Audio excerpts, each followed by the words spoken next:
Oh, are we good? Hello? Well, that almost didn't work for like 2 seconds. Very disconcerting. Well, glad it works now. That's nice.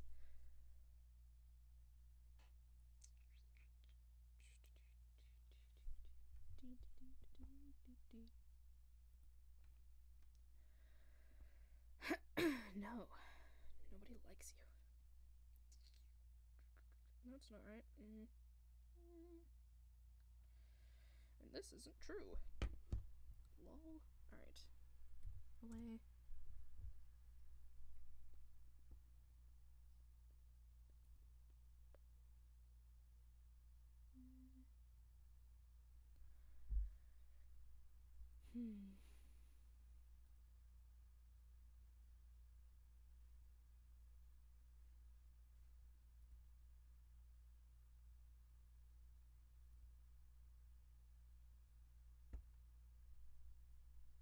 Oh. Hello. What's up? Sorry, I'm just sitting in silence while I do all the usual setting up stuff. Because for some reason, I never do it, like, beforehand. What? Why? Every time! Stop it. You suck. Okay, where am I? Where do I go? Why do you... YouTube, stop changing your stuff so I can find things. A live dashboard. Let me fix this before people think I'm playing The Sims today, because I'm not.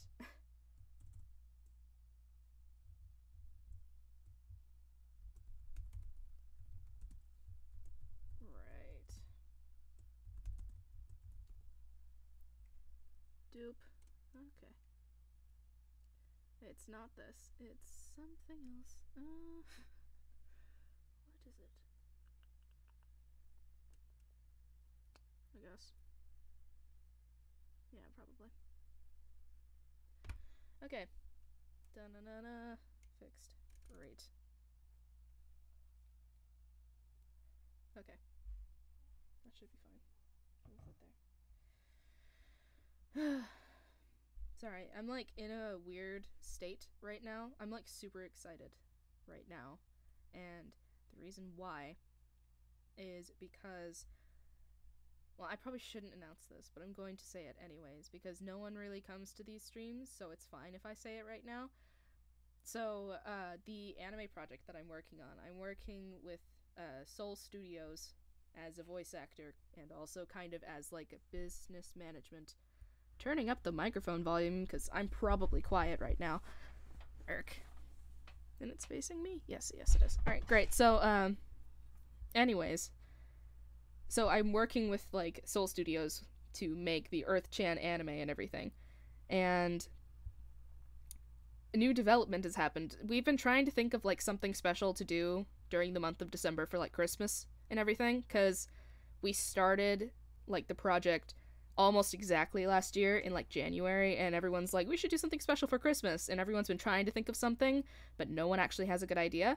So, like, it's been... I'm gonna take off my headphones, because I don't actually need my headphones on right now, but, it's been, like, a process of trying to think of what we should do, and no one's had any really good ideas, but someone just came up with the idea of, like, doing basically a Christmas album with, like, all of the voice actors singing parts and doing, like, a special little video where people, like, send in pictures of their hometown so that, like, but it, like, wintry, so it kind of looks like they're gonna make, like, an animation. The animation team, I think the animation team is going to make, like, this little animation where, like, some of the characters are, like, going over all of these different towns and stuff on, like, a little trip with, like, Christmassy magic while a song is playing, and they're, like, singing a song and going all over the world to see where everyone lives and everything.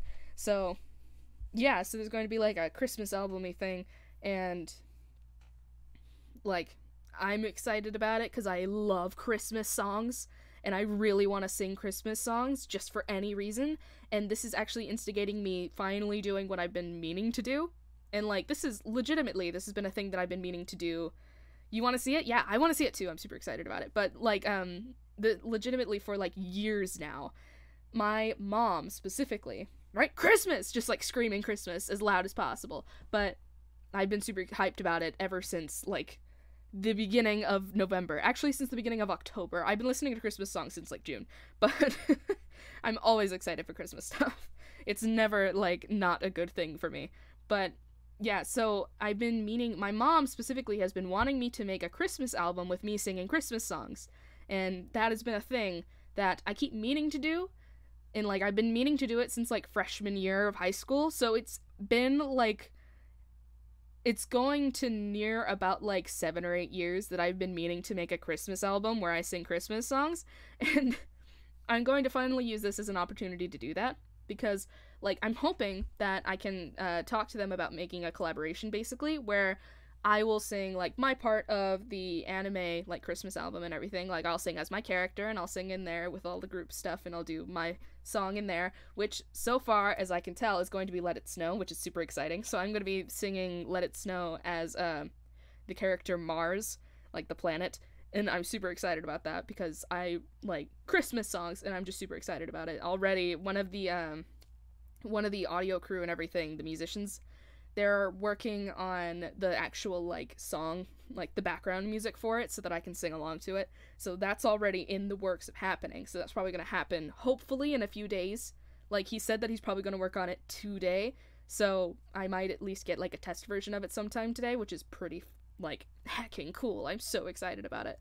But I want to work on my own Christmas album, and I'm hoping that like it can be a collaboration thing where it kind of mentions in that one, because we're gonna do them as like YouTube videos individually as like a Christmas album and probably like a playlist on the Soul Studios channel and everything.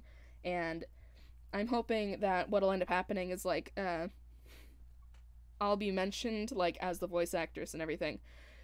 Oh jeez, sorry. I'll be mentioned as like the person who did that, and will mention that I have my own Christmas album and everything that people can go like follow a link to go check out. And I have a plan where I'm going to try and make like a Christmas episode with my dad on his channel. So I'm hoping that what I can do is I can convince the rest of my family to sing some kind of Christmas song in like a Christmas episode for my dad's gardening channel. I don't know what we'll do. Maybe it'll be something dumb like getting a tree or something. And it's like, you know, it would be really funny actually, because we've done videos similar to this and we meant to do something for April Fools, but we never got around to it. I think it would be really fun if maybe like my dad explained how to like harvest a Christmas tree basically, and it was like a joke because we have a fake Christmas tree. We never get a real one because real ones are a pain. So we have this like completely fake plastic Christmas tree, and I think it'd be really funny if like we brought it outside and basically we made it seem like we were actually going to get a Christmas tree, but what's actually happening is that we're just picking up a plastic tree from outside and we're harvesting it, and then bringing it inside to decorate it. And maybe then we could do like Christmas carols or something. I think that'd be really fun. So I'm hoping I can maybe convince my dad to do that. I think that would be really neat and like a really good festive Christmassy thing, because we keep meaning to do stuff on holidays, but we never do. So that would be really cool, I think. And then like that will instigate, like maybe I was thinking, because we could sing a Christmas song, because everyone in my family is very musical and up for like singing stuff usually. So I'm thinking maybe we could all sing like a Christmas song together. And at the beginning of the Christmas song, I can kind of like do a thing where I use my Mars voice on accident or something. And that kind of instigates, like, mentioning, oh, sorry, wrong Christmas album.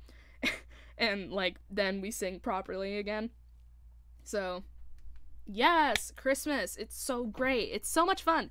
I don't care about the religious side of it, honestly, because I'm not really a religious person. But I love Christmas. It's the season of it, the, like, spirit of it. It's not the religious purposes of it. It's the commercialism. Yeah, like, I don't care about it being religious. Some people in my family do, and that's fine. I don't mind. I'm always up for, like, reading the story of Jesus and stuff. And, like, we have this little tradition where we have, like, a menorah. Not a menorah. What am I thinking of? Like, the display thing with, the baby and stuff. The nativity scene. Nativity scene? Probably that thing. We have, I think you know what I'm talking about, but it's basically like the baby Jesus scene and everything. So we have that every year, and it's always out in the living room. And we always have this thing where we hide the baby. Like, there isn't a baby in the crib until Christmas Day when, like, he's supposed to be born. So we always hide, like, the baby behind the, like, house, basically. Yeah, so, like, we hide the baby behind the house, and then we put it in the crib when he's supposed to be born, and then we sing happy birthday to Jesus, and we do that exactly at midnight every Christmas, and then we all open one present each. So, like, that's a tradition that we always do, and then after, well, we sing happy birthday, and then after we sing happy birthday, my dad reads the story of Jesus, and, like, how he was born and everything, and the story of, like, Mary and Joseph, and it's all that stuff. He reads that every year from, like, these little storybooks that we have, that we've had since before I was born. Like, we've had these books forever, and they're still, like, on a shelf in the hallway, waiting for Christmas to come again. And before that, though, so what happens is that on the night before, right before midnight comes around, at around, like, 11:30 or 11:45, my dad reads one book, which is, The Night Before Christmas, and then we do all the other stuff, and we, like, sing happy birthday to Jesus, and we do the midnight stuff, and then in the morning, we read the story of Jesus, and that's when we read that, and then we open all of our presents.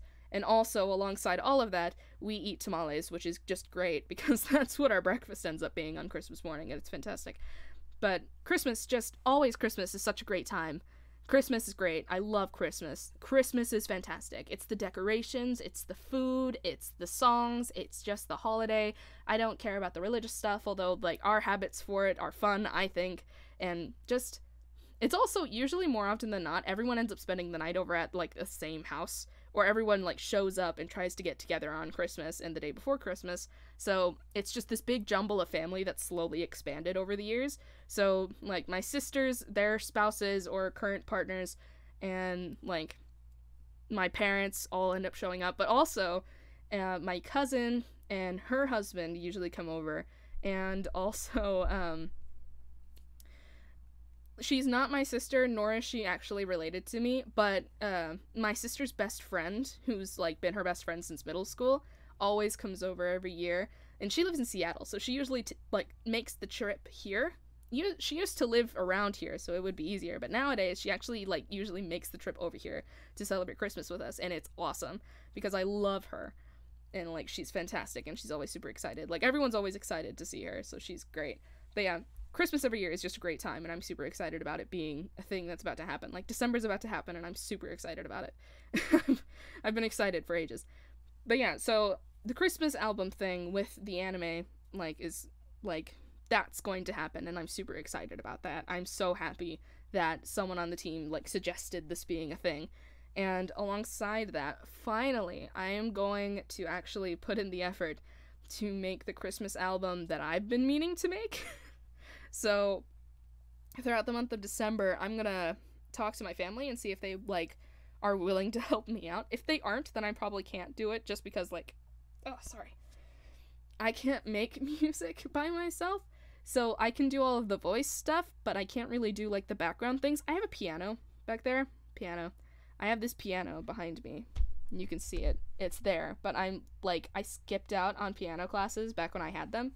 So I'm not really that good at playing the piano, and I could figure it out, I'm sure, but, like, it's almost December. It's gonna be December tomorrow, so, probably best if I ask my brother for help. I don't think he'll mind, but we'll see what happens. Oh, sorry. But yeah, so I'm super excited about it. I'm just excited to do Christmas songs. I'm super excited to do Christmas songs. Yeah. Oh, that's weird. The message showed up on, like, the screen in the corner first, before it showed up on, like, the actual chat on the side of the screen. Weird. Anyways, hey, Wickers! What's up?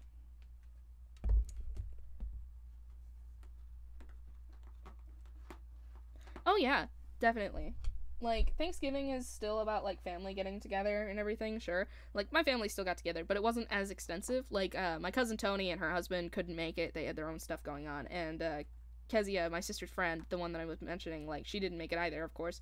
She had stuff going on. And, my sisters, like, they had other families to go and see, so they were, like, out doing that before they came and joined us for Thanksgiving. Thanksgiving is more about just, like, turkey in general at my house. Like, we eat good food, and that's great, but also the main point is that my dad makes a turkey, and he tries really hard every single year, and then we have turkey, like, for days, because we just have leftover turkey, and that's the point of Thanksgiving. It's not about, like, family and being thankful. Like, it's kind of about being thankful, but it's less about family. So, family is more of like a Christmas based thing. Fun other Christmas thing that my family does is that every year we watch a movie. Like, we go to the theater and we watch a movie on Christmas Day. Usually it's a horror movie or an action movie of some kind. The first time we did it, I think we went and we watched Prometheus or something like that. Or maybe it was Resident Evil. I don't remember. But yeah, usually it's like we go and watch some kind of really like action-y horror movie or something. I think it was Prometheus. It's something. I don't even remember. I swear it was something. It was something my mom loved, so it was definitely like either Prometheus or Resident Evil. It was one of the two. I don't know which, but it was one of the two. But yeah, so hi. Don't poke your nose. Right. There's a cat behind me. But yeah, so I'm super excited about all that. I just wanted to mention that. It's taken 15 minutes for me to talk about it, but I'm super excited about it. Like, I am so pumped to do this. I am so pumped. I hope that we can do, like, I hope that I can do multiple songs. I know that, like, my characters and kind of what's supposed to amount to the, like, main three of the group of, like, characters in the anime, but also, though, it's not exactly, like, I have to let my cat out of the room. Hang on. But, my character isn't the main character or anything, so it's not like I should be expected to do a lot of the songs. It's just that I hope that I do, just because I want to. So, we'll see what happens. The worst.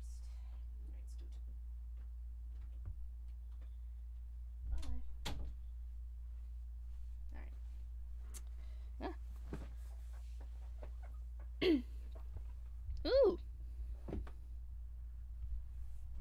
Nice. We still haven't put up Christmas decorations, but I'm so pumped to do so.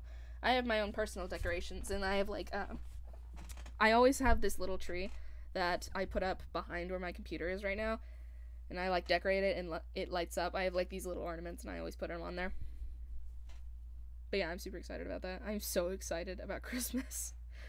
Super pumped. It's gonna be great. Oh. Gonna move that down. Whoop. But yeah, super excited about December. But that's not the point of today's stream. Although I'm super excited to talk about it, that wasn't what I was gonna do.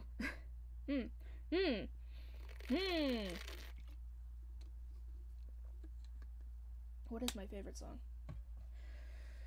I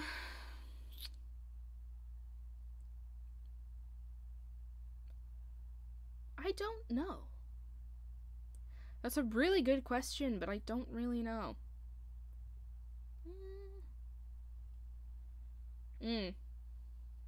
Well, recently, I've been, as in, since last December, I really like, yeah, seriously.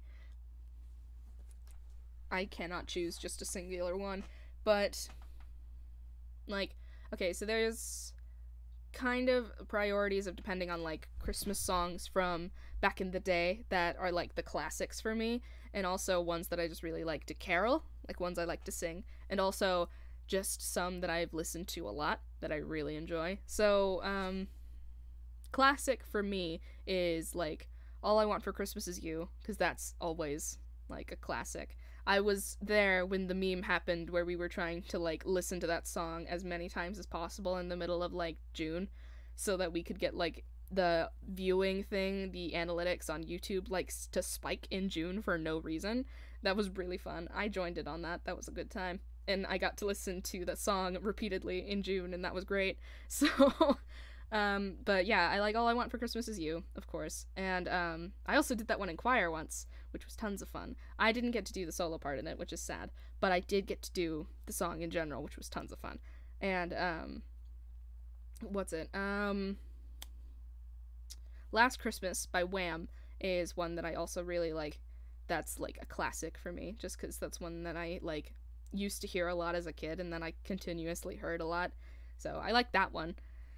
And, there's, of course, like, a lot of the usual Christmas classics that I end up playing every year. Like, most of the time, it's, like, the Christmas song by Michael Bublé is one that I feel like I hear a lot. I never remember names, but I feel like I hear a lot of really classic ones every year, and I really enjoy them.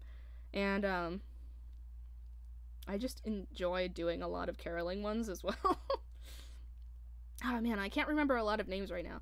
But another thing though is that recently, again since like last December, because I found out that Seth MacFarlane, who's the guy who makes like Family Guy and American Dad and all that, he makes like jazz albums kind of and like swing albums and stuff like that. I did not know he did this, but he has a great singing voice, and I knew that before because like his characters in Family Guy have great singing voices, but he has a wonderful singing voice. Like he has such a good like old-timey crooning classic Frank Sinatra voice, and I love it. So he has this Christmas album that I have on my phone and that I've been listening to since last December. That's why I keep telling people like I've been listening to Christmas songs since June. That is actually an understatement, because I've been listening to this Christmas album since last December because it's so good. Specifically, there are 3 songs that I like on it, and those are like the really slower ones. I like all of them, but the slower paced, kind of more relaxed ones are, let me see if I can find them. Seth MacFarlane. Boop. Yeah, the album is, what? It's me. What? Oh, I'm sorry. That's fine.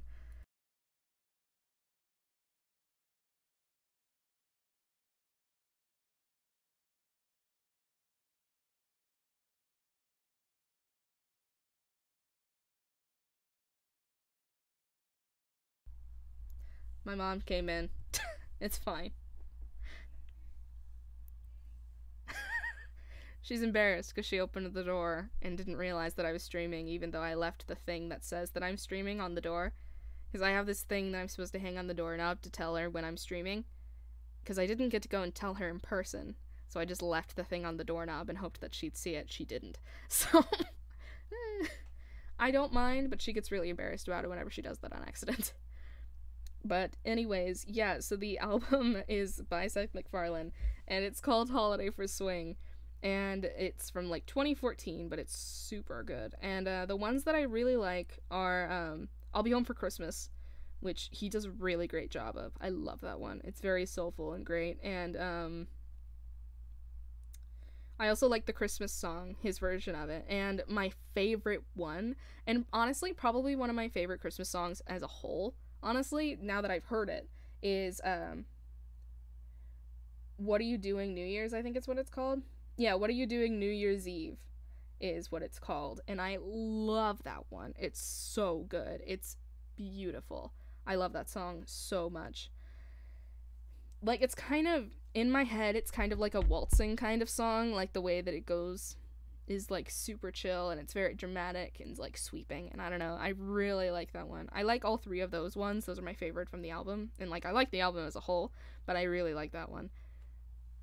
But yeah, so that's probably, if I were to say any sort of like favorite Christmas songs at the moment, it's those ones because they're great.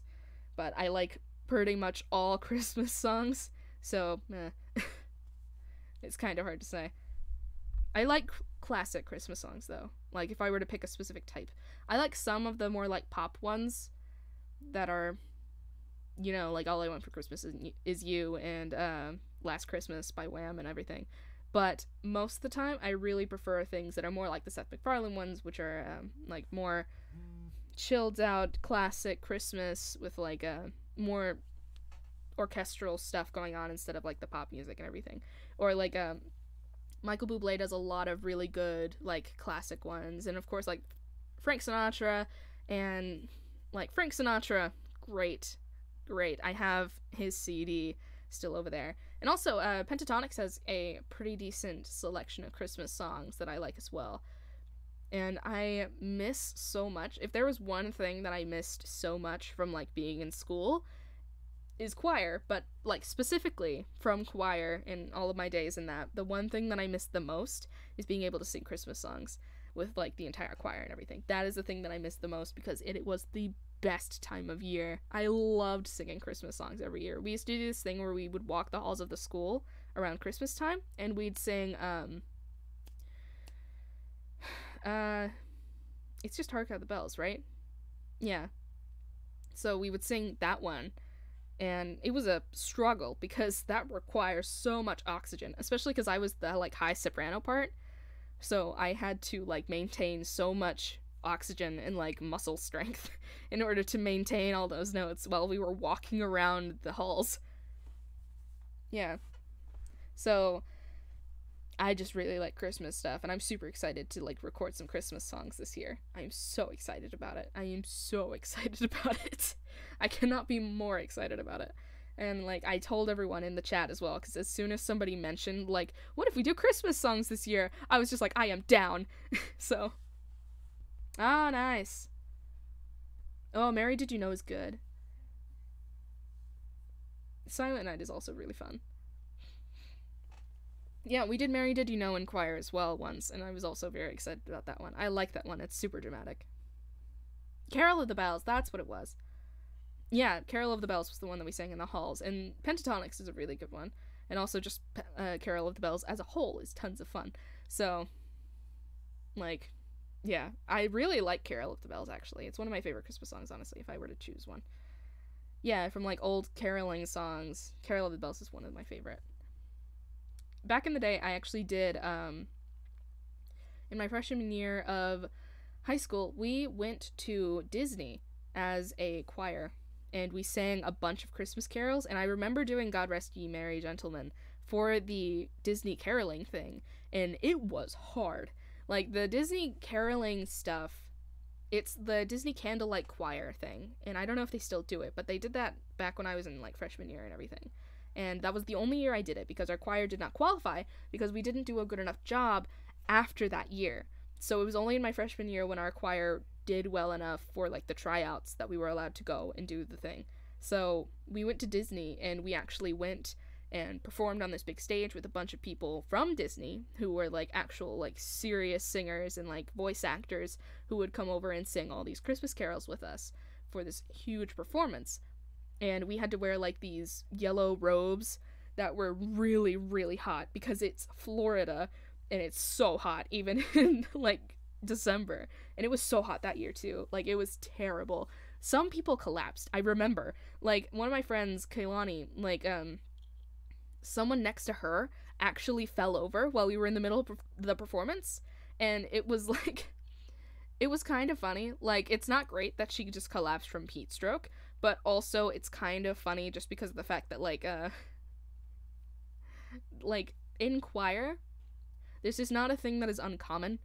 Like, in choir, you stand on a stage, there's hot lights going, like, really bright hot lights looking straight down at you, and you have to, like, look out at the stage. There's a lot of pressure involved. You're surrounded by warm bodies. It's always super hot on stage, so you always have to expect to sweat. You always have to, like, try and make yourself as cool as possible. Wearing layers is not a good idea, but you end up wearing layers during the winter because that's just what happens, because it's thematic. So we're wearing, like, normal clothes underneath these huge robes and, like, these extra little ornaments that are attached to the robe. And it's so hot on the stage. It's already hot outside of the stage, but on the stage, it's even worse. So it's super hot, and we're already, like, halfway through the entire performance, so we're already getting pretty tired trying to maintain all these notes and everything. And this, like, chick just collapses. And you'd think that that would make people worry and people would panic, but what actually ends up happening, and this is what happens whenever someone collapses on a stage performance for choir, because we're taught this. We are actually taught by our choir directors, like, do not acknowledge if someone falls. If someone collapses on the stage, don't look at them. Don't acknowledge that they fell. Don't try to help them. Keep going. It's kind of like the stage performance thing. Like, if someone falls off of the stage, you don't do anything. If you're in the middle of, like, a play, if you're performing something, keep going. You don't acknowledge if something just happened. If someone just died behind you, don't say anything. Don't look at it. Don't acknowledge it. You just keep doing what you're doing. It's because you have a performance to do, and that's more important than other people's health.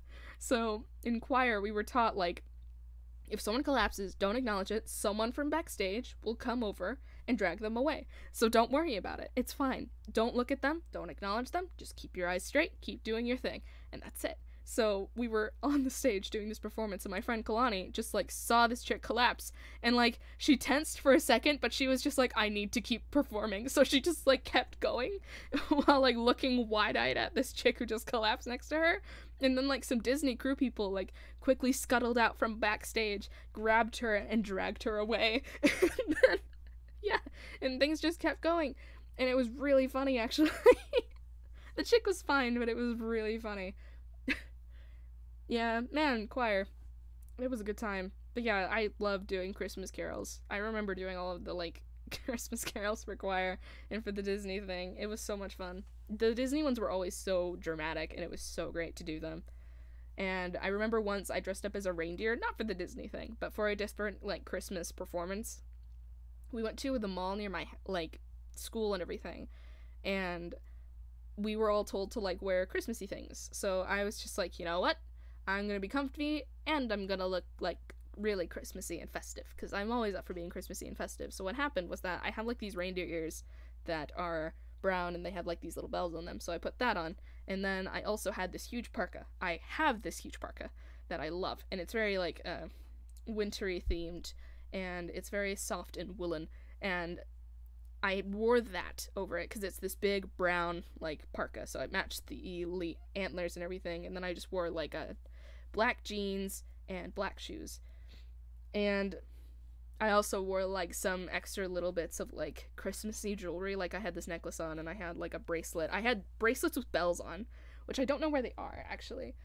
Actually, you know what? I can probably find them. Give me, like, 2 seconds. I'm gonna see if I can find my bell bracelets, because I love those bracelets.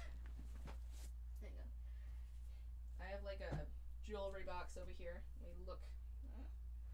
No one acknowledge that I'm just tossing books onto my bed. I have way too much stuff in here. Let me see. Not in there. Not in there. Nope.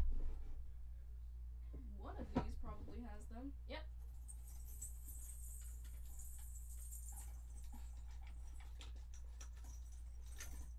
Yeah. So this is what I wore. I remember this. So I have this guy, which is this jingly bell necklace, and I also have these bracelets that are like jingly bracelets. I've had the bracelets since like middle school, but I've had this guy since high school. Hey. But yeah, so like I always jingle every year. I love wearing jingle bells any time of year. So like I have this choker that I wear a lot, and it's my favorite choker, and I wear that one because it has a bell on it, and the bell is shaped like a pig, and I love that choker, so I wear that one all the time.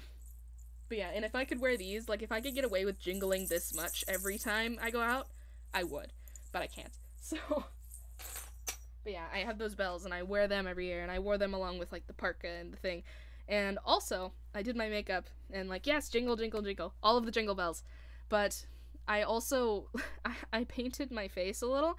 So I put on, like, normal makeup and everything, and then I put, I had, like, it's not really, it's kind of like staining lipstick, or, it's not really staining lipstick. It's lipstick that you apply, like, lip gloss. So, you have, like, the stick and everything. So I had one of those, and it's bright red. I don't know where it is, but I had that, and it was bright red, and I used that on my nose to paint it red. So I was Rudolph, and I was super excited about it, and I was like the most like Christmassy person at the performance, and we got to meet Santa, because there was like a mall Santa chilling out in the food court nearby where we were doing the performance, and like we went over there and we all kind of like chilled out around him, and like people got to sit on his lap, and we took this big picture with like the entire choir and Santa. It was so much fun. I was super excited about it. But yeah, like, man, Christmas songs every year, Christmas stuff, always great. Every year. Man, Christmas stuff. That was not the point of this stream, though. It's been 30 minutes. This was not the point of this stream. As much as I love talking about Christmas stuff, it's, like, that was not what we were going to do today. Right? Jingle bells, jingle all the way. Oh, what fun it is to ride in a one-horse open sleigh. And then you punch someone in the face. What? Anyways. The point of today's stream, I feel like I'm trying to do a message of, like, the theme of today's stream, or, like, what was it? What's the Sesame Street thing? Like, the letter of the day is, but yeah, anyways, the point of today was that I'm a terrible person. That was the point of today's stream. And the reason why I'm saying that is because, well, I guess it's not entirely my fault. But, I mean, I could have... Okay, so... What happened is... on Thanksgiving, and a couple of days after, actually, like, the day of Thanksgiving, I was okay enough. But a couple of days after Thanksgiving, it really hit me. And I got sick. And I think I'm still a little sick. But I've been trying to drink a lot of water. And that's been helping a little bit. So, but I got, like, a really bad case of the stomach flu as soon as, like, Thanksgiving was over. And it just got worse. So I was, like, dying. I had to keep laying down and, like, not moving because I was dying. And I didn't want to throw up because I haven't thrown up since 5th grade. Yeah, probably 5th grade. Actually, earlier than that. I think it was, like, 3rd grade. But yeah, like... But I'm trying to maintain not doing that for as long as possible. So I was, like, dying and trying not to make it worse by just chilling out for, like, about 3 days, which does not explain why the entire week I didn't do anything. What ended up happening was 3 days passed. It was Wednesday, and we did the stream, and I was feeling okay. And the stream was fine. Everything went fine, as, like, we saw. But then Thursday happened, and... yesterday happened, and yesterday I woke up with a headache, and I was like, why does my head hurt? And then I realized halfway through the day, as my headache progressively got worse, and I tried to work on stuff but failed, that I was dehydrated, because the heater is on in my house because it's cold, and the house is trying to maintain a good temperature, but it has to use the heater to do that because it's actually cold outside for once. So I didn't realize that was making the air, like, drier, so I'm dehydrating faster, so I have to drink more water, and I didn't realize that, and that was a mistake, because as the day progressed, I started dying again, but not from the stomach flu. This time it was because I had a headache, and I couldn't think, so, My plan to actually work on the story plan yesterday and post up a couple of chapters didn't work out because I was dying. So instead of making it worse by trying to do something and then failing while I was dying, I just took some medication and I chilled out and watched Doom with my parents, because watching horror movies actually relaxes me a lot. So, well, horror and action movies, I don't know why, but I always fall asleep during them. I didn't during Doom, but I almost did near the end. But yeah, so I watched Doom with my parents, as well as some scary game playthroughs from the Ogscast. So that was my day yesterday. I was in pain. So instead of doing the things I was supposed to do, although I did still manage to get a video out for my dad, but I didn't work on the last of the plan like I was gonna do, because TBH, although my plan was to finish the plan today, I haven't been working on it, so there's not a lot of it that's done. So that's not great, but that's what happened. Yep. Yeah, it's unfortunate, but it is what it is. So, you know, a thing that I wish I could do, this is related, but not the same thing. I wish that I could kind of disconnect the chat, like, away from here so that I could... I mean, it's true. I did the prologue, and the plan for the plan is set up, but I haven't actually done the proper detailed plan yet. But yeah, I wish that you could disconnect the chat here so that I could have it somewhere separate on the screen instead of having to look on my phone. But I have to look on my phone, because that's just how it works. That's unfortunate. But yeah, so basically, I haven't done what I need to do, and I still maintain that I want to finish the plan today. And I'm doing alright today. I'm not dying. So I can probably actually work on the plan today, which is nice. So, course of action for today, instead of, unless you have something else that you want to do, what do you want to do today? What do we want to do today? Do we want to talk about anything specific besides Christmas? because I'm totally cool with talking about specific story stuff, because I mean, like, the debut of the prologue did happen, so we can talk about that if you want. But point of everything is that at some point today, I'm actually going to try and work on the plan so that I can get it done, and then we can start debuting it next week instead, which is fine, because then on Friday I will have the epilogue done and everything will be finished, but I will actually do the plan tonight at some point, either after the stream or during the stream, but there's not a lot of time in the stream. It depends. What do you want to do today? Do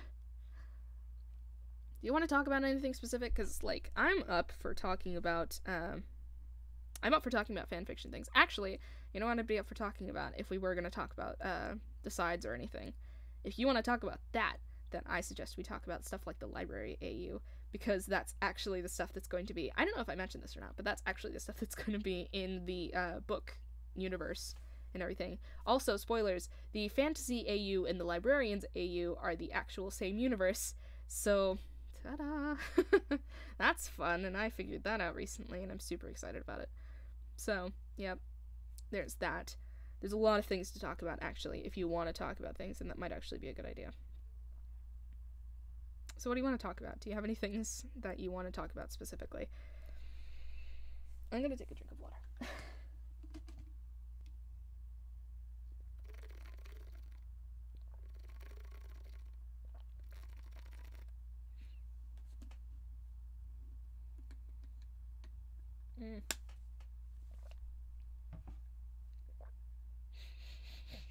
Oh, jeez. Oh, yes. I'm glad that you like it. I finally, like, thought of it. So for ages, I was thinking, like, oh, man, I have to make a universe for Deceit. Like, that had to happen eventually. I had to think of something. I had to think of specifics for everyone's universe, as well as how they were all summoned and everything. And I was finally thinking about how everyone was summoned after our discussion during the stream. And then I was trying to think of, like, how Deceit ends up inheriting, like, the archives from Patton, because Patton would have them at first, because he's all about, like, the memories and everything. I'm gonna turn that off. But he would have all of the memories and everything, so he has to sort that originally. But then eventually, like, it basically just disappears from Patton's realm, and that's how they know that Deceit exists. Like, Patton and Virgil are the first ones to know, because, like, Virgil is in Patton's realm when it happens. But, like, they're the first ones to know, if only because, like, they go back to Patton's place, and then they discover the archives are gone. So they're just like, oh, well. Yeah, so I was just like, what does that amount to? Like, what do the archives look like in Deceit's realm? Because I was trying to think, like, I didn't want Virgil's realm to be, like, basically the only pretty one. So I was just like, what do I do with everything else in everyone else's realms? I want them to be cool too, but in their own unique ways. So I already knew about Patton's. Patton's was going to be this big open field, and it's basically like this huge field that's in Thomas's videos and everything. Like, I've seen them. He did that for, like, an advertisement or something weird, where he was just in the field and he's like, where am I? And he was just lost. And it's supposed to be, like, the ridiculous sort of, like, ads that show for, like, medications, I think. And he's just like, where am I? What is this place? And he's just in a field, and there's just, like, a single fence. And he's like, this doesn't even lead anywhere. Yeah, so, yeah, I love that video, personally, and that's, like, in my head, that's the field, kind of, so it's just this huge meadow, where there's just, like, bits of fence and, like, maybe a tree or two randomly everywhere, and it continuously goes until you turn back around and try to head towards the house, and then it kind of lives the infinite hallway kind of thing, because, like, there's the infinite hallway that goes down the hall from where everyone's doors are, and if you keep going, then it'll just keep growing, but if you turn back in, like, with the intent of getting back to the main hall, then, like, the next corner you turn, you'll go back and be in the main hall again, but with Patton's, it's basically, like, it just shortens the distance, so, like, you'll see the thing far away. You'll see, like, the main house far away, but you'll always be able to see it. So once you start heading back towards it, it'll come back and be, like, really close, really fast. So that's how Patton's universe works. And I was thinking, like, I have Virgil's and Patton's places, and those are all, like, I love both of them in their own right and everything. And I have Logan's as well, but only vaguely, of being, like, the library. There isn't an outside to it because there's no point to an outside, because Logan doesn't need one, but Logan would have just this huge library that, like, goes everywhere and, like, expands everywhere. And I already knew that, And Romans was always going to be something that was always like ever changing, but at its base would be like this enchanted forest that he's always able to like shift and move around and like add on to whenever he wants. And that's why it's just empty space outside of the forest, because then he could just add bits to it. But it started off as just this empty like puzzle piece with nothing attached to it, basically. But with D, I was just like, I have no idea what Deceit's universe is going to be. All I knew was like his workplace, basically, and how there would be like shelves upon shelves of like, I kind of wanted to stick with the orb thing, because I know with Patton he works with like little glowing orbs, and those are Thomas's memories. So it's kind of like an Inside Out, where like it's the memory orbs. They have those, except instead of being different colors, there's always like little memories that are happening in there. And Deceit sorts them like by date and all that stuff, and he makes sure that they're all around where they need to be. So I knew that it was going to be like this huge shelf structure of just a bunch of memories that just extends forever.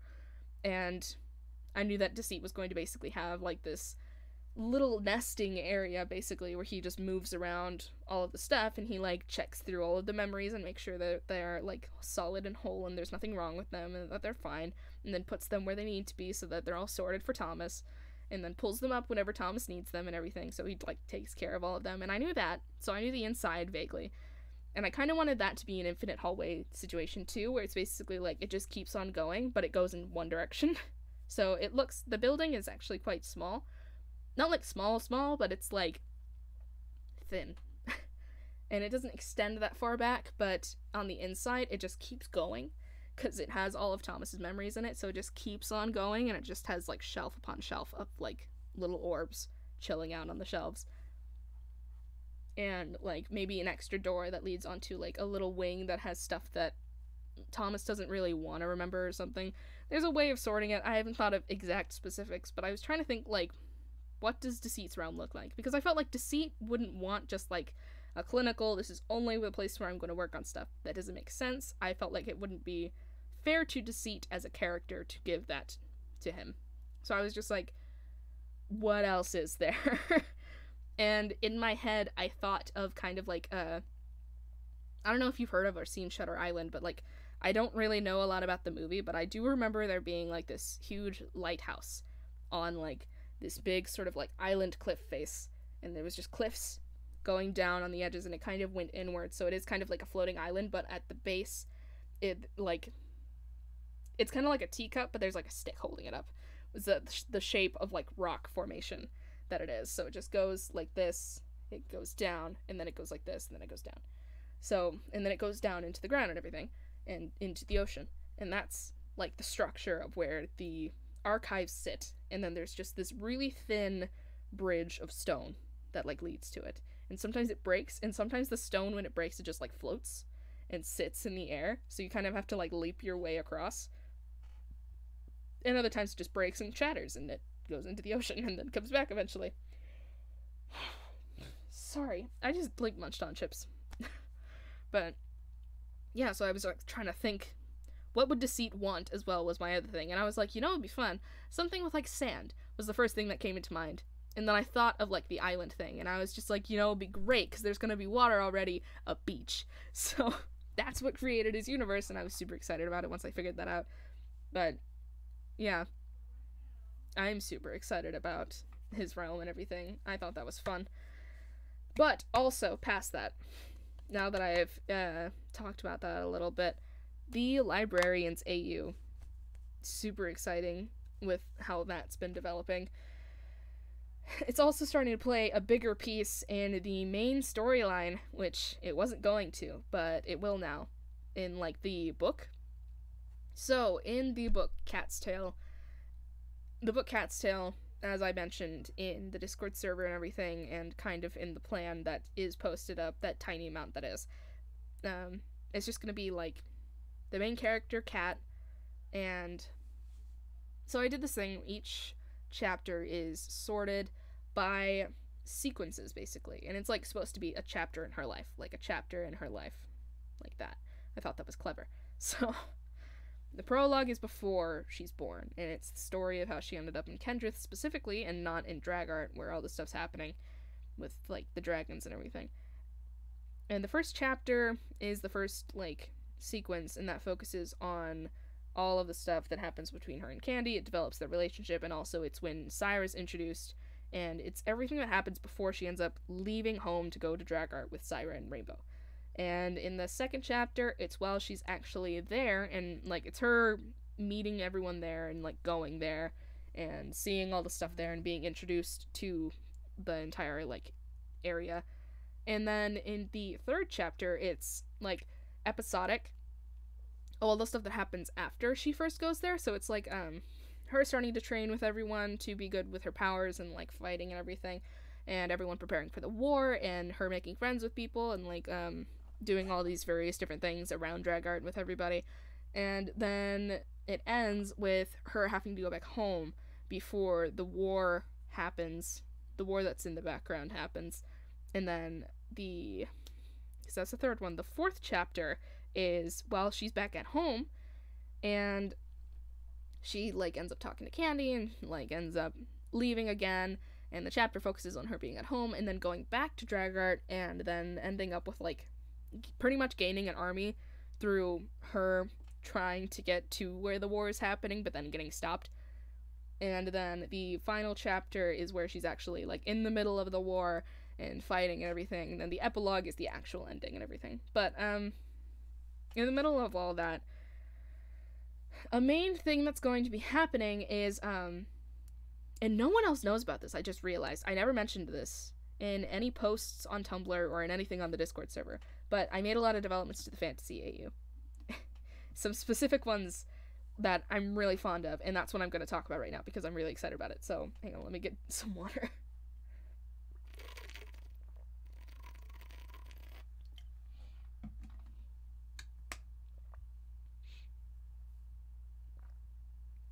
Okay, so there's a sword that Kat ends up fighting with two swords. Like, she fights with two swords throughout most of the series. It doesn't start off at the very beginning, but from, like, the second book onwards. And yes, I have plans for a second book. I've always had plans for a second book. There's, like, 4, I think, in the series. I don't remember. But there's around there.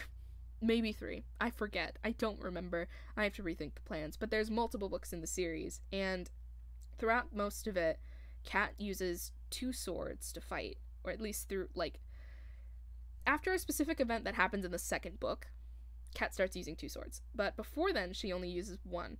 And the one that she uses doesn't actually belong to her. And I say that because it's actually Virgil's sword that she uses in everything. Because Virgil, like, trains her in sword fighting and hand-to-hand combat before she goes off, because, like, it also helps her control her abilities. Virgil and everyone else in the library, like everyone else in the librarian's AU, basically everyone except for Thomas, because he's not around yet, I think, maybe, I don't know.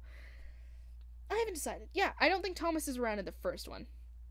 So everyone from the library, all the sides except for, like, Thomas, they teach her about, like, controlling her powers and fighting and everything so that she can do all this stuff just in case, because they know where she's from and they know, like, what she can do. So to help her, like, stabilize her abilities and everything, and to help her sort of, like, get out pent-up frustration, because that's just a natural thing, is that she builds up rage.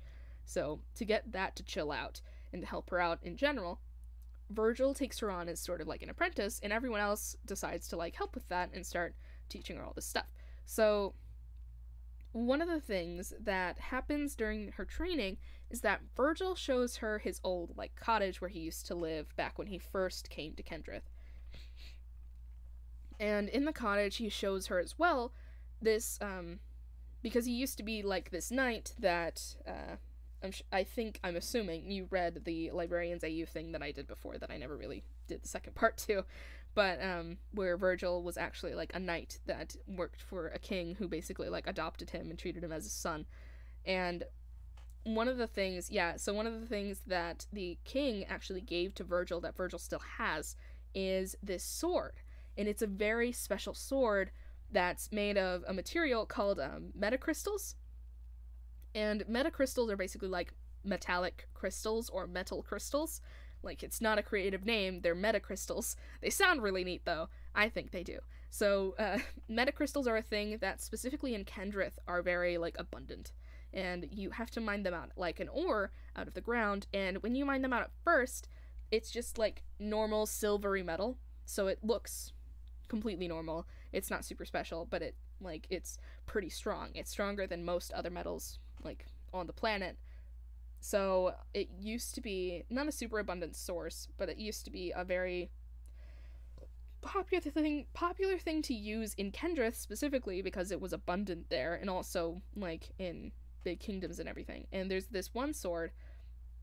Okay, continuing on with the description of metacrystals, is that metacrystals, there's refined metacrystals and there's normal metacrystals.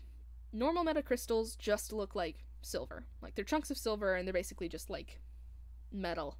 And you can tell that they're metacrystals because they're stronger than most other like metals and everything. But the main thing about metacrystals is that you can refine them. And to refine them, you have to put in, like, there has to be a huge ceremony involved. It's really difficult to do. Especially, like, purely refined metacrystals are really hard to do. But you can kind of barely refine one so that it's a little bit, like, refined. And the way that the refinement works is through this ceremony kind of thing, where basically you have to give the metal, like, magic-infused blood. And the only way to really do that is to give it, like, lifeblood. So, blood that comes from someone who's dying is more valuable to refining metacrystals than just blood that you get from, like, slicing your hand or something. But blood that you get from just slicing your hand does still work to refine it. It's just that it would require more of that blood to actually increase the refinement percentage, basically. But the highest amount of refinement that you can get is from a magical creature dying and using that blood from, like, directly from their heart, using that blood to refine, like, the metacrystals. And it's really dark and kind of messed up, but that's, like, the best way to get the strongest metals, because metacrystals that are fully refined are basically unbreakable, and they're super strong, and they can become incredibly sharp. And they also have a lot of magical properties, like, depending on the user and, like, what blood was used on the weapon. So, or, yeah, on the weapon or object or anything, because it doesn't have to be a weapon, so. But yeah, so metacrystals are this weird thing, and I'm saying this because the sword that Virgil got from the king, that he used to, like, be with and everything, was actually a metacrystal sword, and it's incredibly valuable and rare because it is a fully, like, 100% incredibly refined metacrystal sword. And that is super rare. Like, that is really hard to get because that means that, like, someone actually, like, a magical creature died and bled on this sword. And that's why it is fully, like, refined and everything. So, but yeah, so Virgil has this sword, and he kept it because it was given to him by the king. And, like, of course he kept it. So when he went to Kendrith, he didn't really need it anymore. So to keep it safe, he hid it in his cottage and kept it there. But he told Kat, when she got really experienced with the sword, that she was allowed to use it. And he actually, like, trained her with it so that she would know how to, like, fight with it. And the sword itself is this really big, I called it a claymore in something. I think I mentioned it recently. I think I did actually mention it in a post recently. Or something. No, I mentioned it in the story plan, because I was working on the undetailed version of the chapter plans, so I mentioned it in there. Hang on.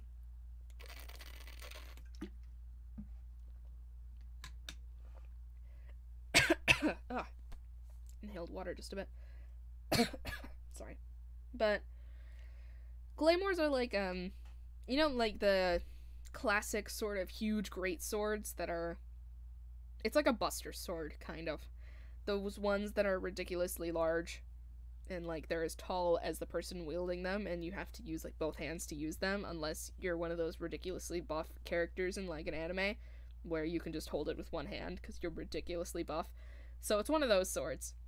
It's a claymore, and it's, like, it's very classic designed, and it has, Specifically with the sword, it has engravings on it, and really special, unique engravings on it. It has a dragon engraving on the blade.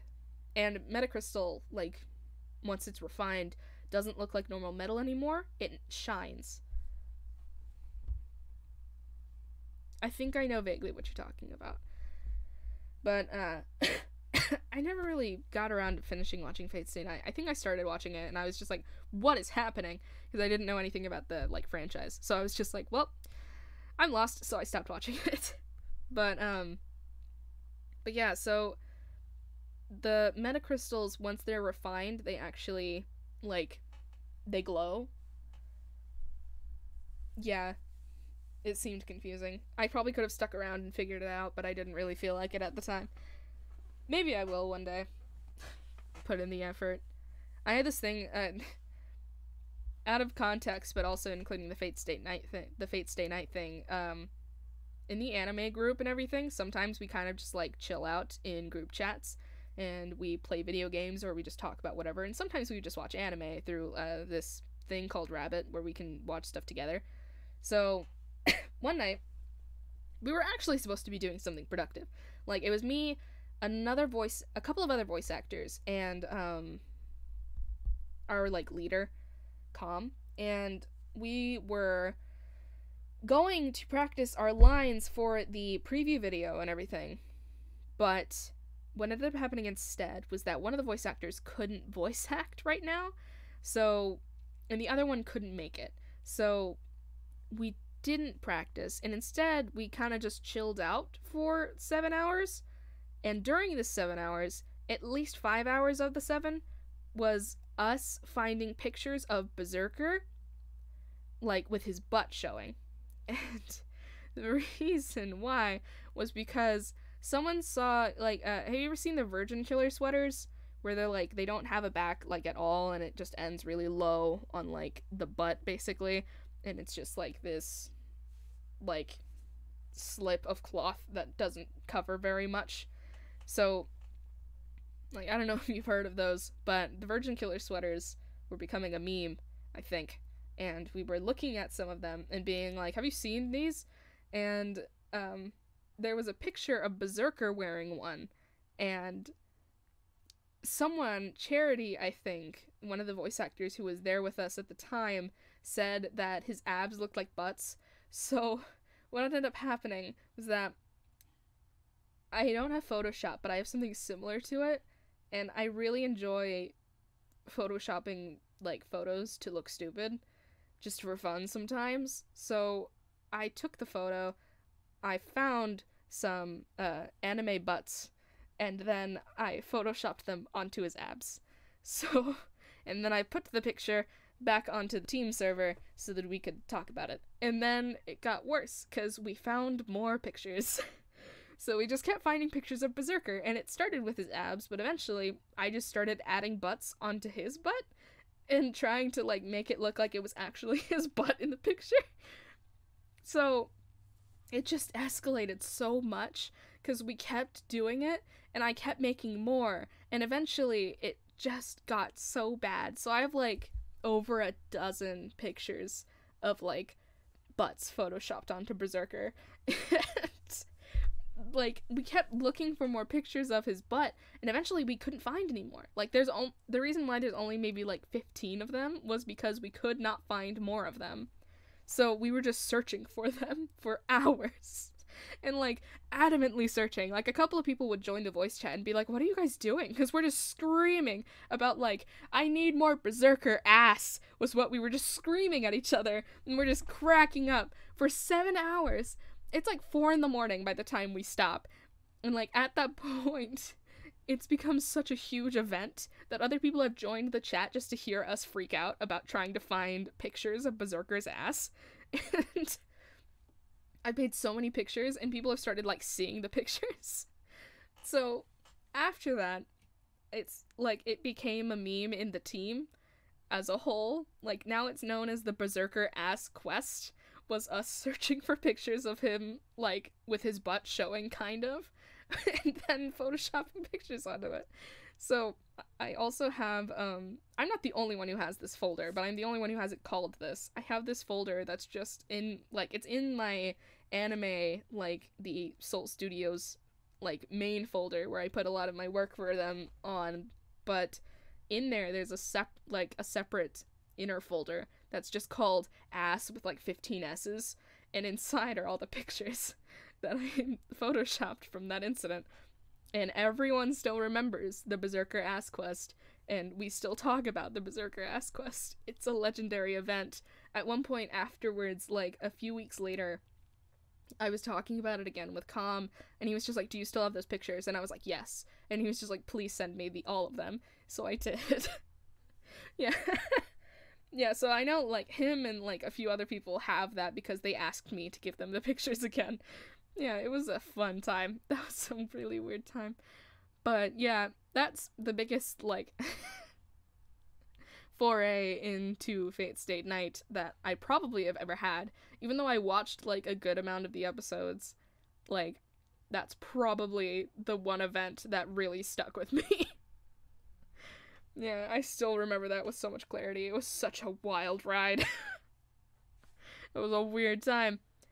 But yeah, that's a fun fact. Not a lot of people know about it, but it was fun. Our team should not be hanging out, really. We don't ever actually work on stuff. Oh, man.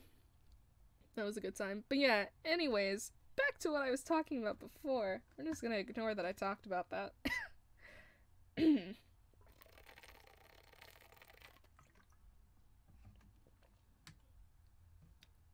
Alright, so the sword. Right.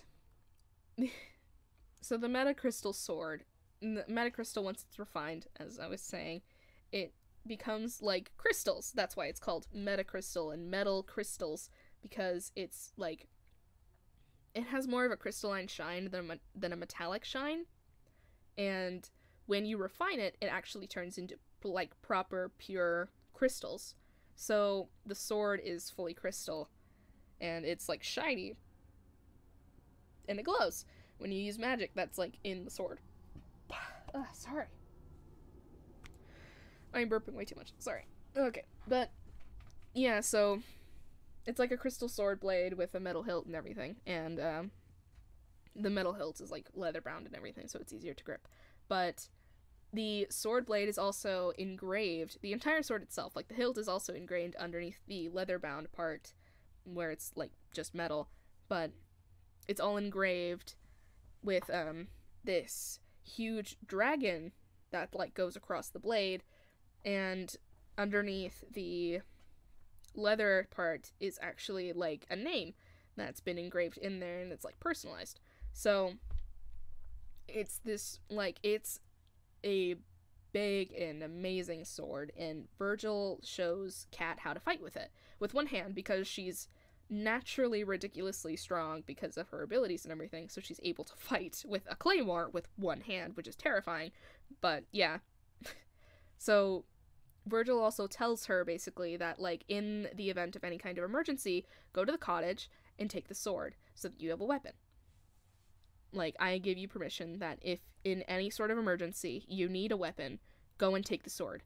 And he tells her where it's hidden, he shows her, and he like tells her like, you have complete permission. If you need to, use the sword. So she does. She ends up taking it with her to Dragart for like the war and everything. So she takes this huge claymore and uses that to fight. And in the second one, she gets another sword through another event that goes along with that one. And like a thing that happens eventually is kind of like she makes a promise to return the sword, though, because one of the things that Virgil tells her is like, take it if you need it in an emergency, but like make sure that you bring it back to me because I need the sword back because it's mine and it's special, so bring back the sword. So one of her motivations is actually to like bring the sword back home, and that's why she keeps trying to go back home when like things get really rough. She's like, I have to survive so that I can bring this sword back home because I have to return this sword to Virgil. So yeah, so I don't know why I started talking about this. Right, because that's like one of the things that brings them more into the Cat's Tail universe and everything. But a thing about that sword that also chains together the fantasy AU, because the sword is actually where it came from was that it was made by it was actually made by Logan a long time ago. Like, way long ago, back when Kendrith was a completely different place. And he, like, in metacrystals weren't really understood very much. He's the one who discovered that you could refine metacrystals and everything and, like, turn them into stuff. So, it was actually Logan and Mackenzie were working as, like, a pair, and they were looking into this cave to find, like, a metal that would make a really good weapon and everything. So they found metacrystals, and they refined it on accident because, while working on it, Mackenzie, who was actually the one who really made it, like, while he was working on it, he accidentally cut himself, and, like, it turned it into a more crystalline, like, structure and everything. And that became this thing that ended up being, like, a pendant that Logan kept and, like, wore around his neck for years and years and years. But, at least I think it was. I haven't gone into the details of this because the fantasy AU is really confusing. Because there's a lot of reincarnations and people, like, being reborn as alternate versions of themselves. So this was an alternate version of Logan from the one that's in the Librarians AU. Same with Mackenzie. But these alternate versions are, like, they're working on the metacrystal things and they're figuring stuff out. And I think what ended up happening, it's one of them was actually a dragon, I think was my plan. Yeah, so one of them was actually a dragon, and then one of them ends up, like, dying. And they're dying in, like, right after they start working on this huge, like, metacrystal sword. And because they're already dying, they're like, I know that, like, the more life the blood has, basically, like, the more of it, my life it takes, the more magic it has, and that will increase the refinement. So rather than letting it go to waste, use it to refine the sword, and that's why it's completely refined. I think I wanted it to be Mackenzie, who was the dragon who ended up dying, because I wanted it to be Logan who kept the sword and who ended up making it and everything. So Mackenzie dies, and the blood is used to refine the metacrystal sword. Back then, it doesn't have the engraving or anything. It's just a plain old huge claymore. So, but the blood turns it into, like, an extraordinary, like, fully refined metacrystal sword with, like, special abilities that are associated with the creature that the blood came from. And because it came from Mackenzie, like, this dragon version of Mackenzie, he had a specific ability that wasn't, like, dreamwalking or anything, but, the specific ability he had was actually to, like, I want it to be something like it was the ability to negate magic or something along those lines. I'm not entirely sure if I want it to be like that, but I kind of want it to be like that, where it can kind of, like, steal magic and store it in the sword, and then, like, the magic that's stored in there can be used at other opportunities and stuff. So that ends up, like, being the formation of the sword. After that, Logan takes that and also the pendant that he, like, ended up making with Mackenzie before, when they first discovered the refining thing, and he leaves, and he passes the sword on to an adventurer who he thinks deserves it when he's, like, close to dying and everything. So he gives it to Thomas's, like, an incarnation of Thomas. He gives it to an incarnation of Thomas, and the incarnation of Thomas actually meets Virgil. He's the first one to meet Virgil, and this happens before, like, he doesn't meet him before he's trapped, but he meets him while he's, like, imprisoned at the castle and everything. So, and this also brings in why Virgil was trapped there in the first place, but, oh, and speaking of Logan's pendant, I mentioned that before, like, idly. So, Logan's pendant ends up with, like, actual Logan's, like, descendant. Like, Logan's line ends up being, like, blacksmiths, basically, which makes sense, because that was what the original Logan was doing. So he passes that on to, like, his son, and then that goes on to, like, his son or daughter, and his son or daughter, and it goes on and on and on until it ends up with, like, present day Logan. So yeah, so Logan passes on his pendant, but he gives the sword to an adventurer who like helps him or something like that, and who he thinks deserves to have the sword. So he gives it to Thomas, and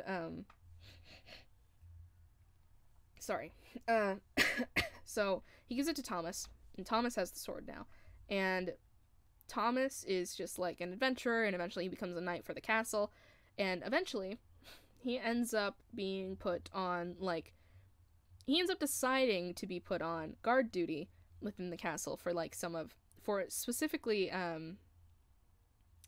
their biggest like criminal, basically, which is Virgil, who's brought in, which also brings up another thing that I'm going to mention to you now because it's super interesting and I thought of it recently. But the reason why Virgil is in the castle dungeon in the first place is not because they made him go there, it's because he decided to go there. And the way that it went, it wasn't even that he let them catch him. What happened was Virgil didn't like who he was, and he never really like purposefully hurt the people of Kendrith. He actually worked a lot with the people in the castle, and he tried to like help them as much as he could. And they saw him as like the guardian dragon, basically, who lived in the mountain.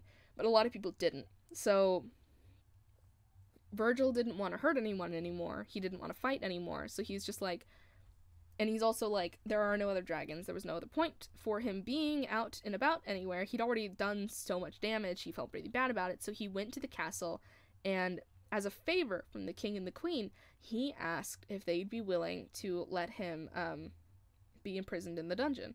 Like, he wanted to be sealed away. He'd already gotten sealed away, and he asked them, like, please let me stay in your dungeon and don't, like, basically, like, watch over me and make sure that I stay in your dungeon where I can just remain sealed. And they agreed to it because they owed him a lot. So he ended up in the dungeon because of that, and that's why they also had all the stuff, like the information with the little letter that said, like, all of the ways that you can unbind all of his bits. But, yeah, so that's how Virgil ends up in the dungeon in the first place. So Virgil is in the dungeon, and then the Thomas descendant who has the sword, and he was given the sword by Logan, ends up going and working in the dungeons as, like, a guard for Virgil, like, to make sure that no one tries to go in there, to make sure that Virgil, like, doesn't go out, even though everyone knows he's not going to leave, but it's also to put up appearances, because as far as everyone else is concerned, like, the public is concerned, he's been captured and put in there. So, he's just a big criminal, though they don't know that he's a dragon, but it's important that someone goes to guard him to, like, save face. Even though everyone who guards him knows that he's not actually going to do any harm, and he is actually quite nice, but still, rumors, they don't really circulate as well as you want them to. So the guard that is like Thomas at the time, he spends a lot of time watching over Virgil, and he notices that Virgil actually is very nice, even though he doesn't like talk because he has the muzzle on and everything, but he's actually quite nice and like pleasant to deal with. So a lot of the other guards kind of have this tendency to bring like little games to play with Virgil, or they'll play like they'll play card games, or they'll play like chess or checkers or something with Virgil, and they'll have conversations where Virgil like writes in the ground, in like the dirt and everything, and talks to them through that. So I think Virgil also has this thing where he has a tendency to like I think he starts like engraving stuff into the walls as just like art stuff. So when people like see that, sometimes the other soldiers who are guarding everything, they'll bring him like little trinkets, and they'll be like, can you put like a design on this? And he'll do little designs on them for them just because he can, and he doesn't have anything else better to do. So he keeps doing stuff like that. So Thomas ends up like asking Virgil, can you engrave my sword? And Virgil is like, are you sure you want me to do that? Because it's your sword. And he's just like, yes, I do. So he gives him the, like, metacrystal sword, and he's just like, if you can actually do an engraving in it, because it's metacrystal and it's, like, supposed to be unbreakable, he's just like, if you can do that, then I would really appreciate it. And Virgil can, but it is, like, a slow process, because metacrystal is metacrystal, and it's terrifyingly tough, but Virgil is also still a dragon, so, meh. So, Virgil engraves in the sword the dragon across the blade, because he asks, like, what do you want on the blade? And he's just like, it doesn't matter, I just want it to look really cool. Maybe something that, like, you think is fitting. So he does the entire dragon on there, and he engraves it, like, with the name Thomas on the handle. And then he gives him back that product after a couple of days of working on it. Or maybe a couple of weeks. I don't know. But I have to think of all the logistics of everything eventually. But this is the vague meh.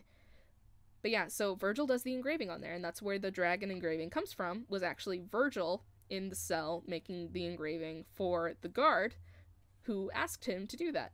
And he returns the sword, and Thomas keeps the sword and says that he, like, and Thomas respectfully, like, promises that it's going to be an heirloom in his family for, like, ever. And it is. So, as, like, Thomas eventually dies, the sword is held in the family as, like, this huge relic, and the rumors around the sword end up getting distorted. So, originally, Thomas, like, his family knew the truth, that he got it from a dragon who was kind to him and who actually engraved it with the dragon marking. But a lot of the rumors end up getting weird to the point of people saying, like, he stole it from a dragon's den, or he got it from a dragon's den after he murdered the dragon.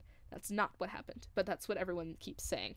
So, when eventually a new Thomas is reborn into that family line again, with the same name, because they name him after the original, like, hero Thomas who had the sword in the first place, because he has a lot of the same abilities at birth, which is, like, the handler abilities, because that Thomas had them too.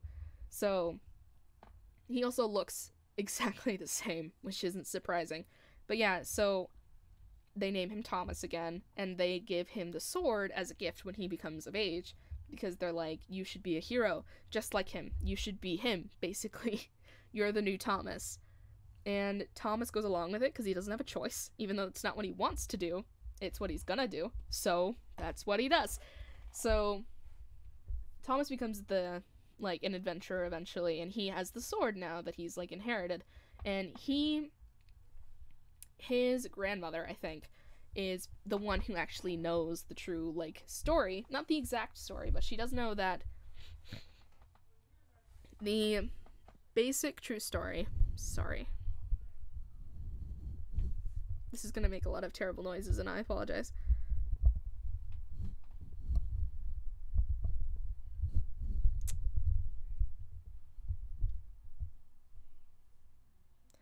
The microphone did something weird. Sorry, I tried to fix it.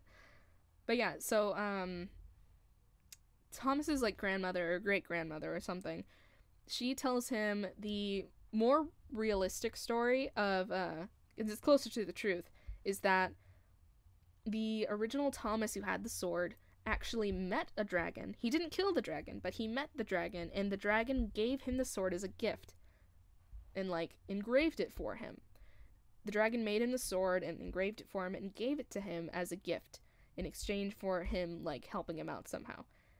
And, like, that's closer to the truth. And the reason why his great-grandmother continues on with this sort of story is because there's someone who always has to maintain the sword, and that includes the hilt, like, underneath the leather-wrapped part, because it is all metal, so they need to make sure it doesn't rust or get really messed up.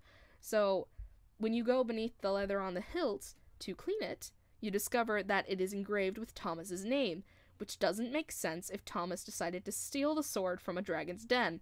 So, yeah, the actual story kind of comes through, at least because somebody realizes that it wouldn't make sense if the other one actually was true. So, yeah. So, new Thomas also sees the engraving because his great-grandmother, because the sword is going to be inherited by him, from an early age, he starts, like, taking care of it as well. And she teaches him how to take care of it and everything, and including how to, like, unwrap it and rewrap it and clean underneath all the leather part on the hilt, which is why he also believes the, like, story of, like, the kind dragon who engraved the sword and gifted it to Thomas, because he sees the engraving that has his name on it. So, that's also why, Virgil and Thomas meeting again, like, Virgil only decides to go with Thomas because he looks like the hero. Like, he looks like the original hero Thomas that used to guard him all the time. And whom he hasn't seen in, like, hundreds of years at this point. So, that's why Virgil goes on the adventure with Thomas to go and help the kingdom, because for one, he kind of owes the kingdom. Like, he doesn't really owe the kingdom for watching him because they really owed him, but he does feel a little obligated to help the kingdom if he can, so that they don't, like, get overrun by the Oracle Flower's magic just completely taking over the world, and also because he knows, like, he's quite confident that Thomas is the descendant of the original Thomas because he has the sword and he looks just like him and has the same name. So that's why Virgil ends up going with Thomas to do, like, the adventure and everything, and why Thomas is brought in the first place to do it, because of his ability as a handler, and also because he's, like, not a well-known adventurer. He only just started adventuring, but he is an adventurer, and he lives in, like, the kingdom anyways, so and also he's a descendant of the original, like, hero Thomas. But yeah, so the sword ends up becoming a bit of a plot point, if only because, like, Thomas guesses that the dragon who did it, like, is Virgil.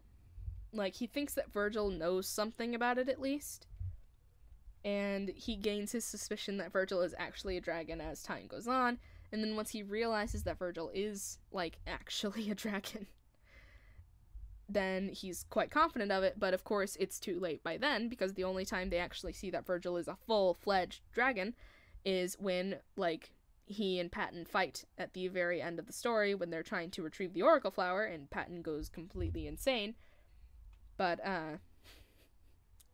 that leads to Virgil dying, so no one really gets the chance to talk about that story because Virgil is already dead. But, yeah, Thomas ends up finding out the full truth because they create, okay, so I don't know if I explained this part in the Fantasy AU. I'll go ahead and explain it, but basically Thomas eventually does find out because he gets to see the memories that are associated with the sword, and he actually, like, watches his, like, ancestor get the sword and then have it, like, engraved by Virgil. So he knows the truth eventually, and he appreciates that, but he still, like, guesses it beforehand. But yeah, that's a really cool relation, and it's also, like, that sword continues onwards because it ends up, like, after that, the sword is given to, Thomas ends up giving the sword to Mackenzie, because Mackenzie and Ansley are also still in the Fantasy AU when everything is happening, but they take on the role of basically, like, a pair that they find on their adventures, where, Ansley is a manufactured spirit that is basically being enslaved by the Fae. Like, they created him using magic, right? But Ansley is a manufactured spirit that's created by the Fae, and, they enslave him for a while, and Mackenzie, who lives in a town nearby, is, he meets Ansley and finds out about his story, and he decides, like, he ends up falling in love with Ansley, and he decides, I'm going to help him. So he tries to help him, and ends up enlisting the help of, like, the group of adventurers that is Thomas and co. And they help Mackenzie and Ansley, and then things move on. And after Virgil has died and everything, and, like, after Virgil dies, they end up taking base back where Virgil used to live, on the mountains that are, like, near Kendrith and everything. On the mountains that surround Kendrith, there's a specific one where, like, Virgil used to live, and they end up going there and, like, basing all of themselves, like, they live there from then on until, like, Thomas dies. So they end up going back there, and Mackenzie eventually ends up going there, and, like, there's a dedication to Virgil there, like, a grave, basically, that's there, and they end up going there.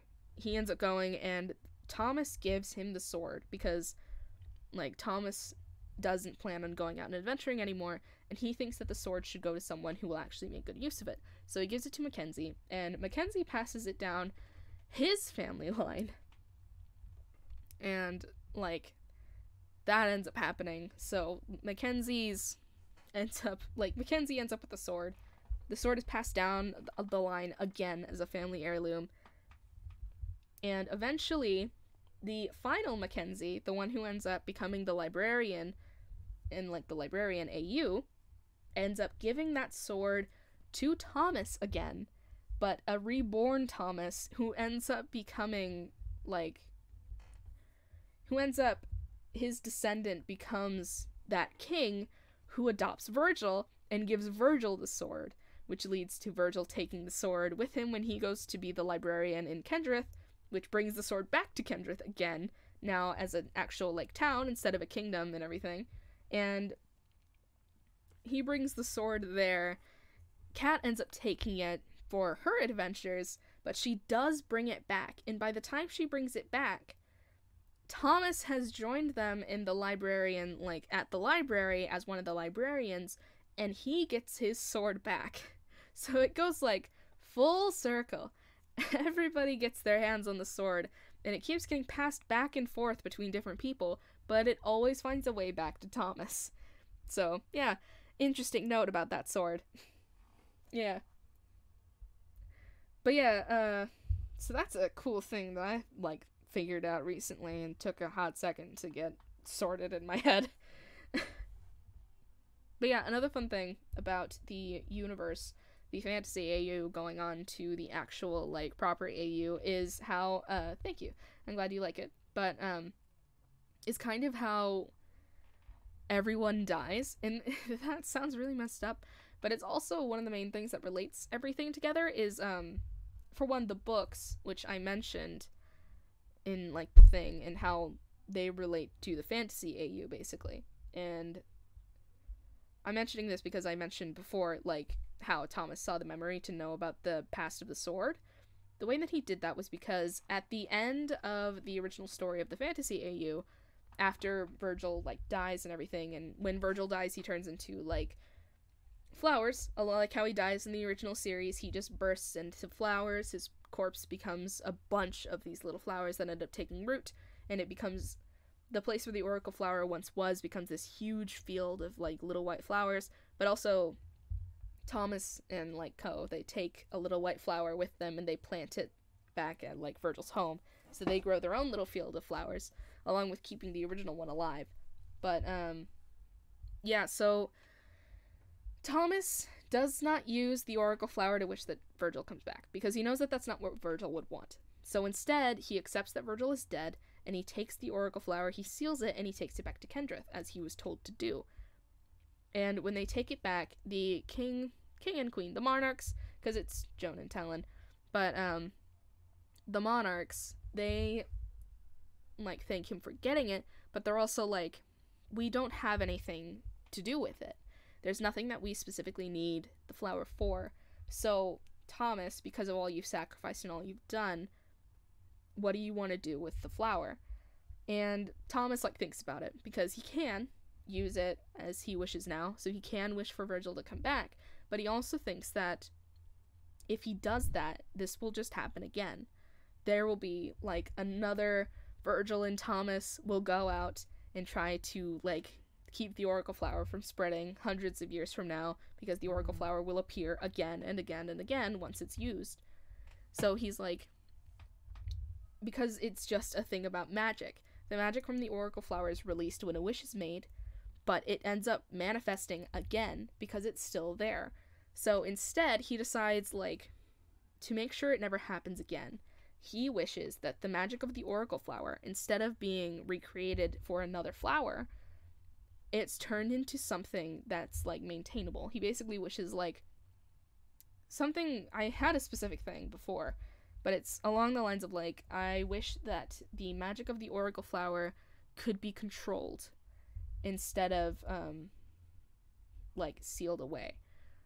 So, instead of sealed away or, replanted, I think. So that instead of it becoming another Oracle Flower, it's instead turned into, like, artifacts, was the idea. And it becomes the books. So it becomes, like, all of the different books that end up appearing and becoming, like, the librarian books that are the, like, the Book of Death and the Book of Life and all of the various different ones. So all of the books appear, and there's basically one for each of them, Virgil included. And if I could look at the list, I'd know which ones went to who. But I think it was basically, like, I have it written down somewhere, but I don't remember where. But do I have it on my phone? I might actually have it on my phone. Feel free to make a random comment about something if you want while I look for it on my phone. And also take a sip of water because that's important. Hydration.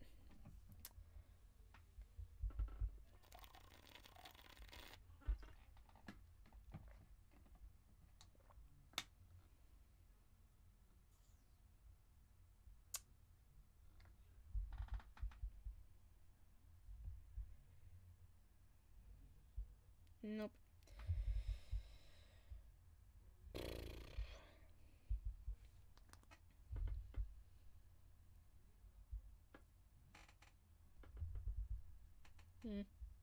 I don't know where I have it written down.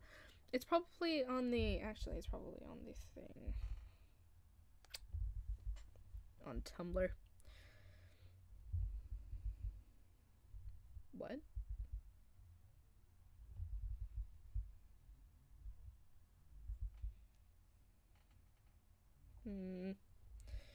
Trying to find things.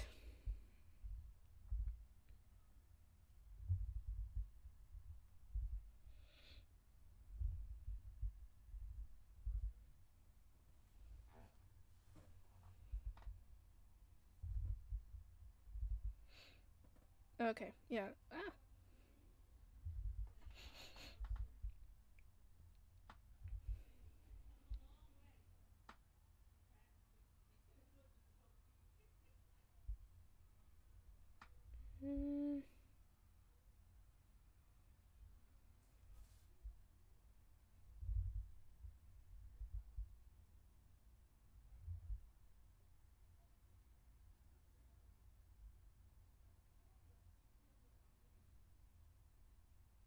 Okay, yeah, here it is. Okay, I found the list.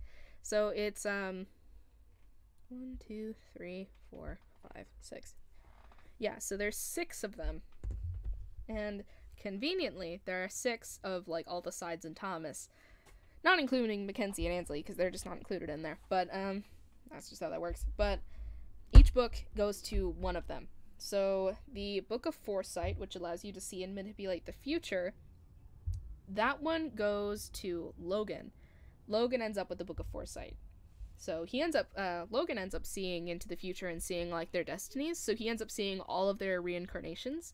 So he ends up like setting up Mackenzie, ending up like his reincarnation, ending up with the sword again, and also ending up with or maybe not ending up with the sword, but he ends up making sure that the current Mackenzie ends up with the book and becoming a librarian, because he can actually like arrange that through not so convoluted schemes.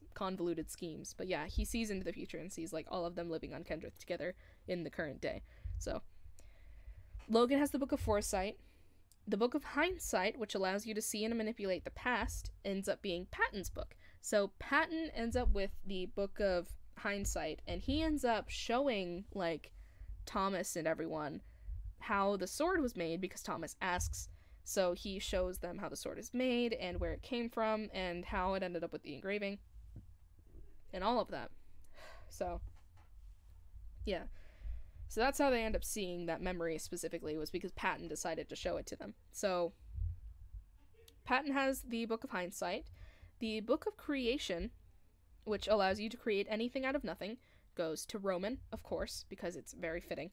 So yeah, so Roman ends up with the Book of Creation, so he can like make things whenever he wants using the book.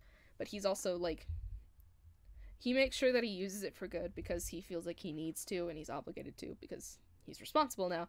But yeah, so Roman ends up with the Book of Creation. The Book of Manipulation ends up going to Deceit. The Book of Manipulation, which allows you to manipulate any person or object. Deceit ends up with the Book of Manipulation, so you can like control people and also different objects and things. It's really neat. And the Book of Infinity, which holds infinite power and allows you to gain powers suited to you alongside complete immortality. That one actually goes to Virgil. The Book of Infinity is Virgil's book.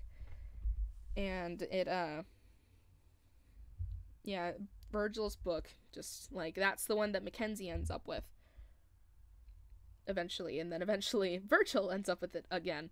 So after that, the Book of the End, which allows you to have complete control over life and death itself, is Thomas's book. Although, really, though, the Book of Infinity and the Book of the End goes to Thomas.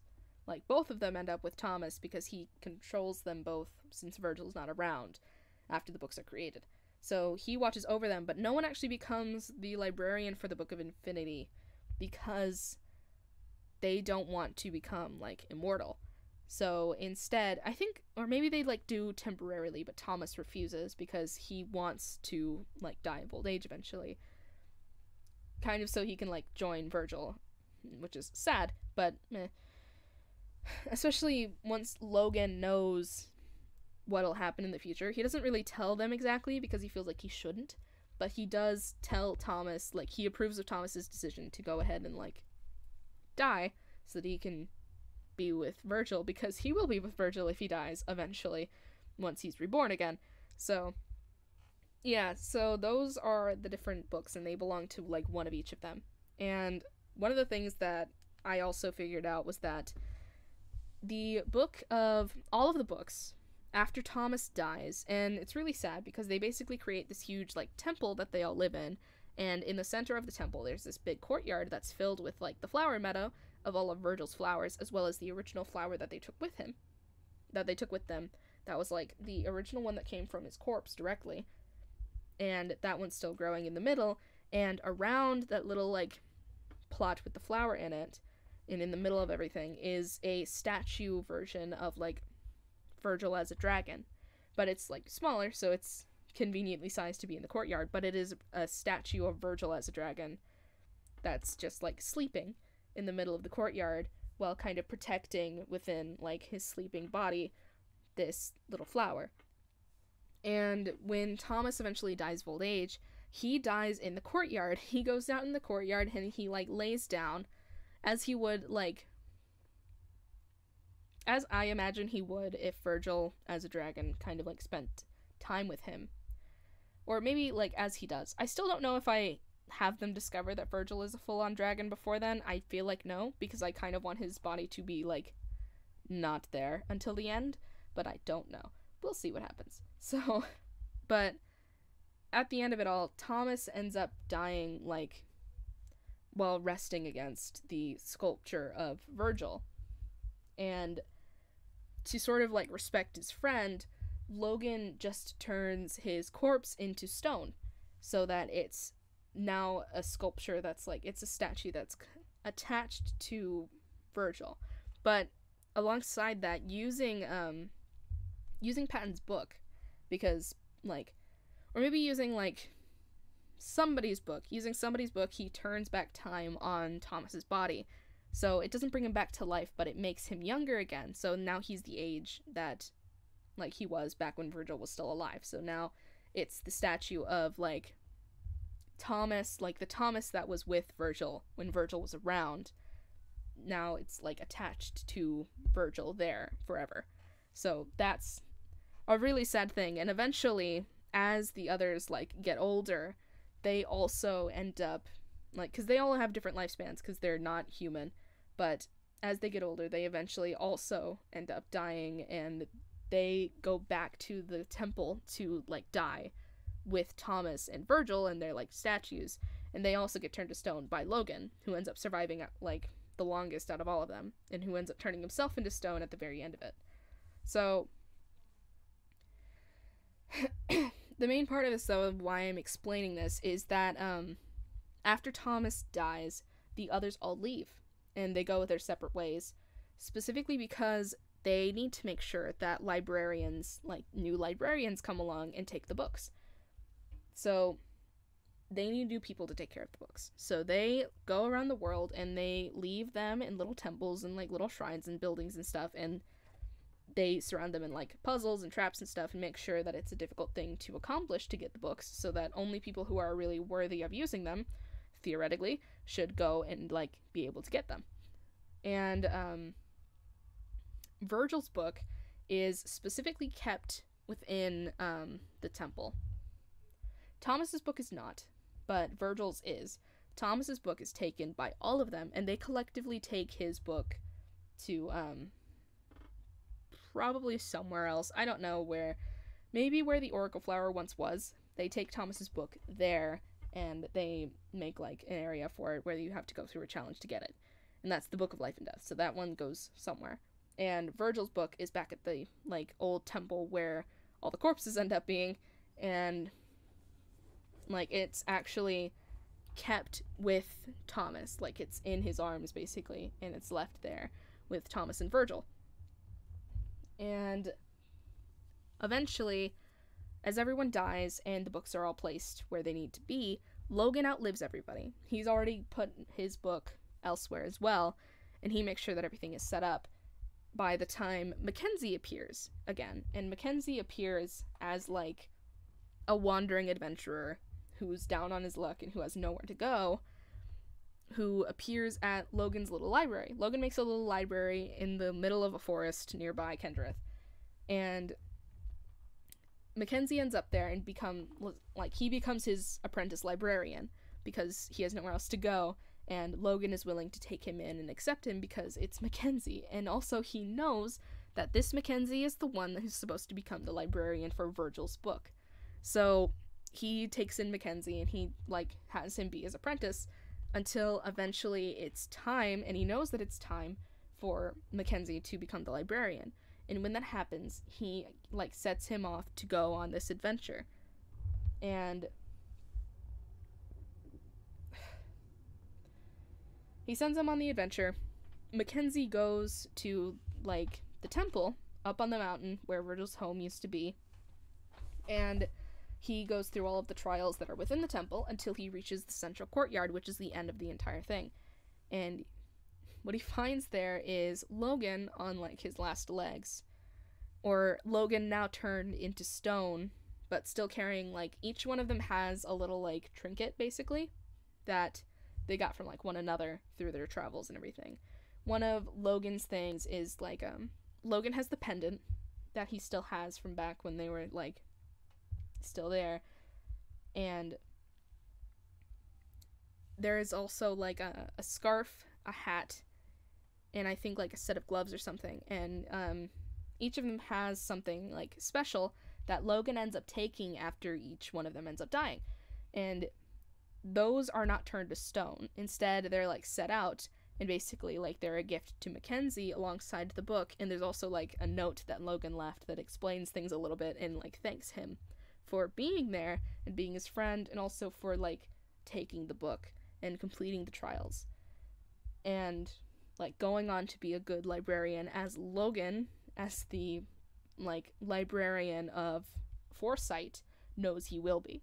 So Mackenzie inherits like these last remnants of all of the old versions of them, as well as Virgil's book, and he already has like the claymore sword that was once Thomas's, and that's what ends up starting everything going to like the librarian's AU, where Mackenzie ends up eventually finding Ansley, and it's the original Ansley, the Ansley that was a spirit who ended up like outliving the original Mackenzie because he's a spirit and he can't actually die. So that Ansley ends up becoming a guardian spirit of Kendrith in like its forests, and he ends up meeting Mackenzie again, and they end up falling in love again, and Mackenzie remembers his old incarnations eventually, just by like using it enough, and then eventually meeting Ansley, and then eventually meeting everybody else. He starts remembering all of his old like memories from his previous incarnations. So it's weird. I feel like I made things very complicated, but I feel like that happens in a lot of my universes.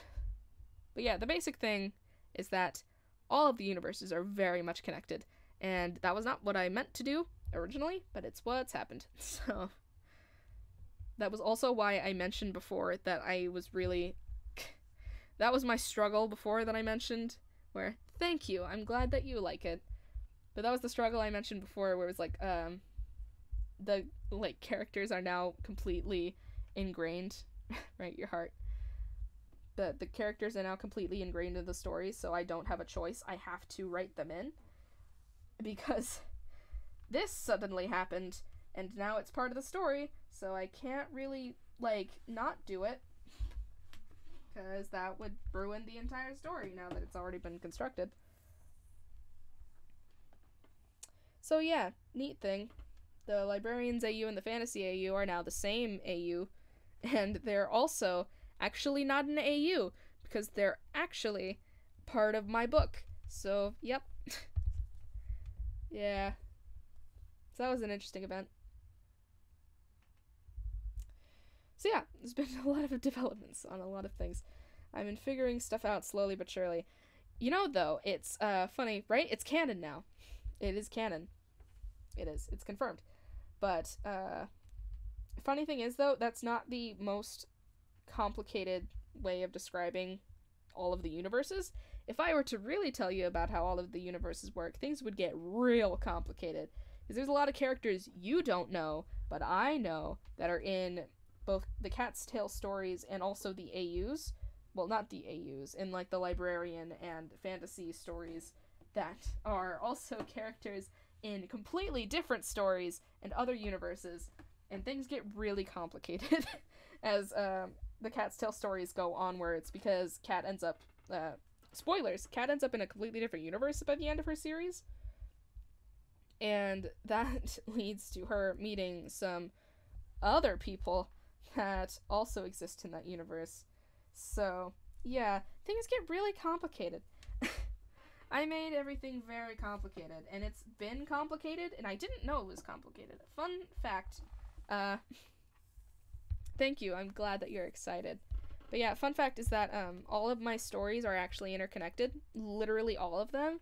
If I have ever written anything, it is also attached to every other universe that I have ever made.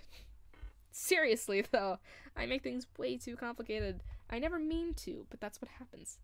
But yeah, every other story that I have ever created, I am not joking, every story, every single one, Cat's Tale, the fanfictions, every fanfiction, everything is attached to every other universe in some way or form. Also, fun fact, I decided upon this as well. I'm trying to untangle stuff while I'm talking, but I don't need to, but I am. Fun fact, Virgil's, there's stuff from the Cap universe that is also in the main Cat's Tale book stuff. And specifically, there's, you know how I mentioned before how Cat ends up going between universes through, like, this waterfall? So, the waterfall is actually, the waterfall and the pond attached to it, the flower death being one? What was the flower death? Yeah, the flower death is one of them. Yeah, that's true. This is true. Virgil always dies with flowers. That's just what happens. He's made of flowers. That's just, I can't really say anything else. But yeah, so, it's tangled. But, yeah, so, Virgil's realm, like, bits of Virgil's realm is in Cat's, like, universe. In both universes, actually. Both in Kenrith and in Dragart. So, the waterfall that Cat ends up going through is actually, like, the one that's attached to the pond is actually the pond and waterfall that is in Virgil's realm in the Cap universe. So, that is a thing. And also, the willow tree is in Cat's Tale. So, the willow tree is actually, again, a willow tree that exists within Dragart. Woof. In the Fire Tribe's, like tribal space, basically, because all of them have, like, a specific little camp, kind of, where, people within the tribe are expected to live. So, within the Fire Tribe's area is, like, Cat's parents, like, the chief's home, basically, and it's basically this little valley alcove area that has this, it's this nice little place with, like, just a simple, like, tiny waterfall that's not really a waterfall. It's basically just a stream that goes into the thing. And also a willow tree that's beside this little, like, pond there. And it looks a lot like Virgil's realm, but miniature. But the willow tree is still huge, and it covers basically the entirety of this little alcove. And within the alcove, there's actually, like, I'm thinking maybe, like, within the tree you can, like, find places to eat food and stuff, but I don't know. The Fire Tribe is a very primal tribe, so I don't know how exactly I'm gonna, like, arrange it. We'll see. But yeah, the willow tree, regardless, is still in that alcove in the fire tribe's like place, and it's like it's still sentient. So Cat meets the willow tree. The willow tree is still the same tree from the Cap universe. So yeah, there's that, and that's fun. So yeah, everything is interconnected. I am not joking. Everything is interconnected. So yeah, I've been putting a lot of thought into a lot of the universe stuff, which I think is good because Cat's Tale needed more thought to be added onto it to really make it more, to have more depth. So I'm just adding depth to the story, I think. I'm hoping that that's what's happening and I won't have to just trash all of my ideas.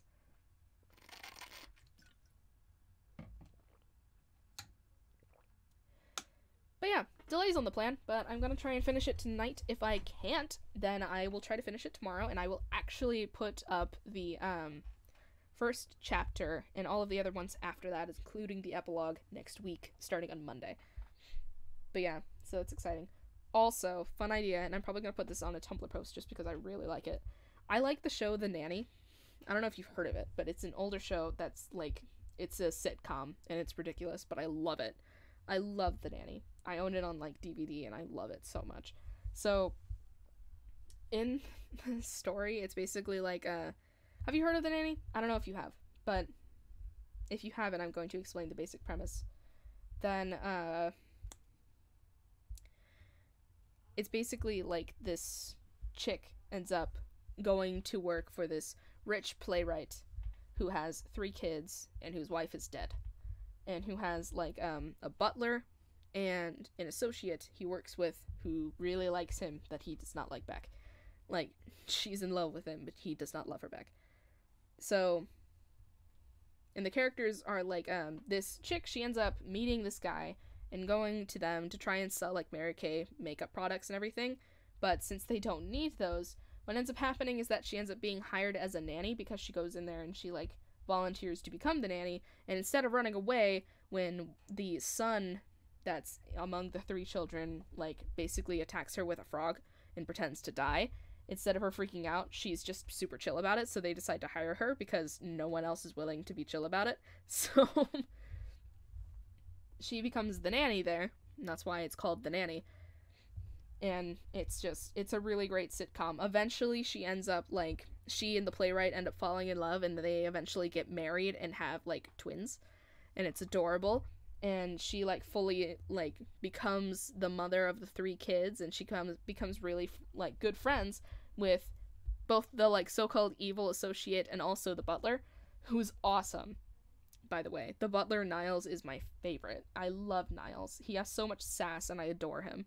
But yeah, so I was thinking because I was just I had the theme for The Nanny stuck in my head earlier this morning when I woke up. I don't know why, but I did.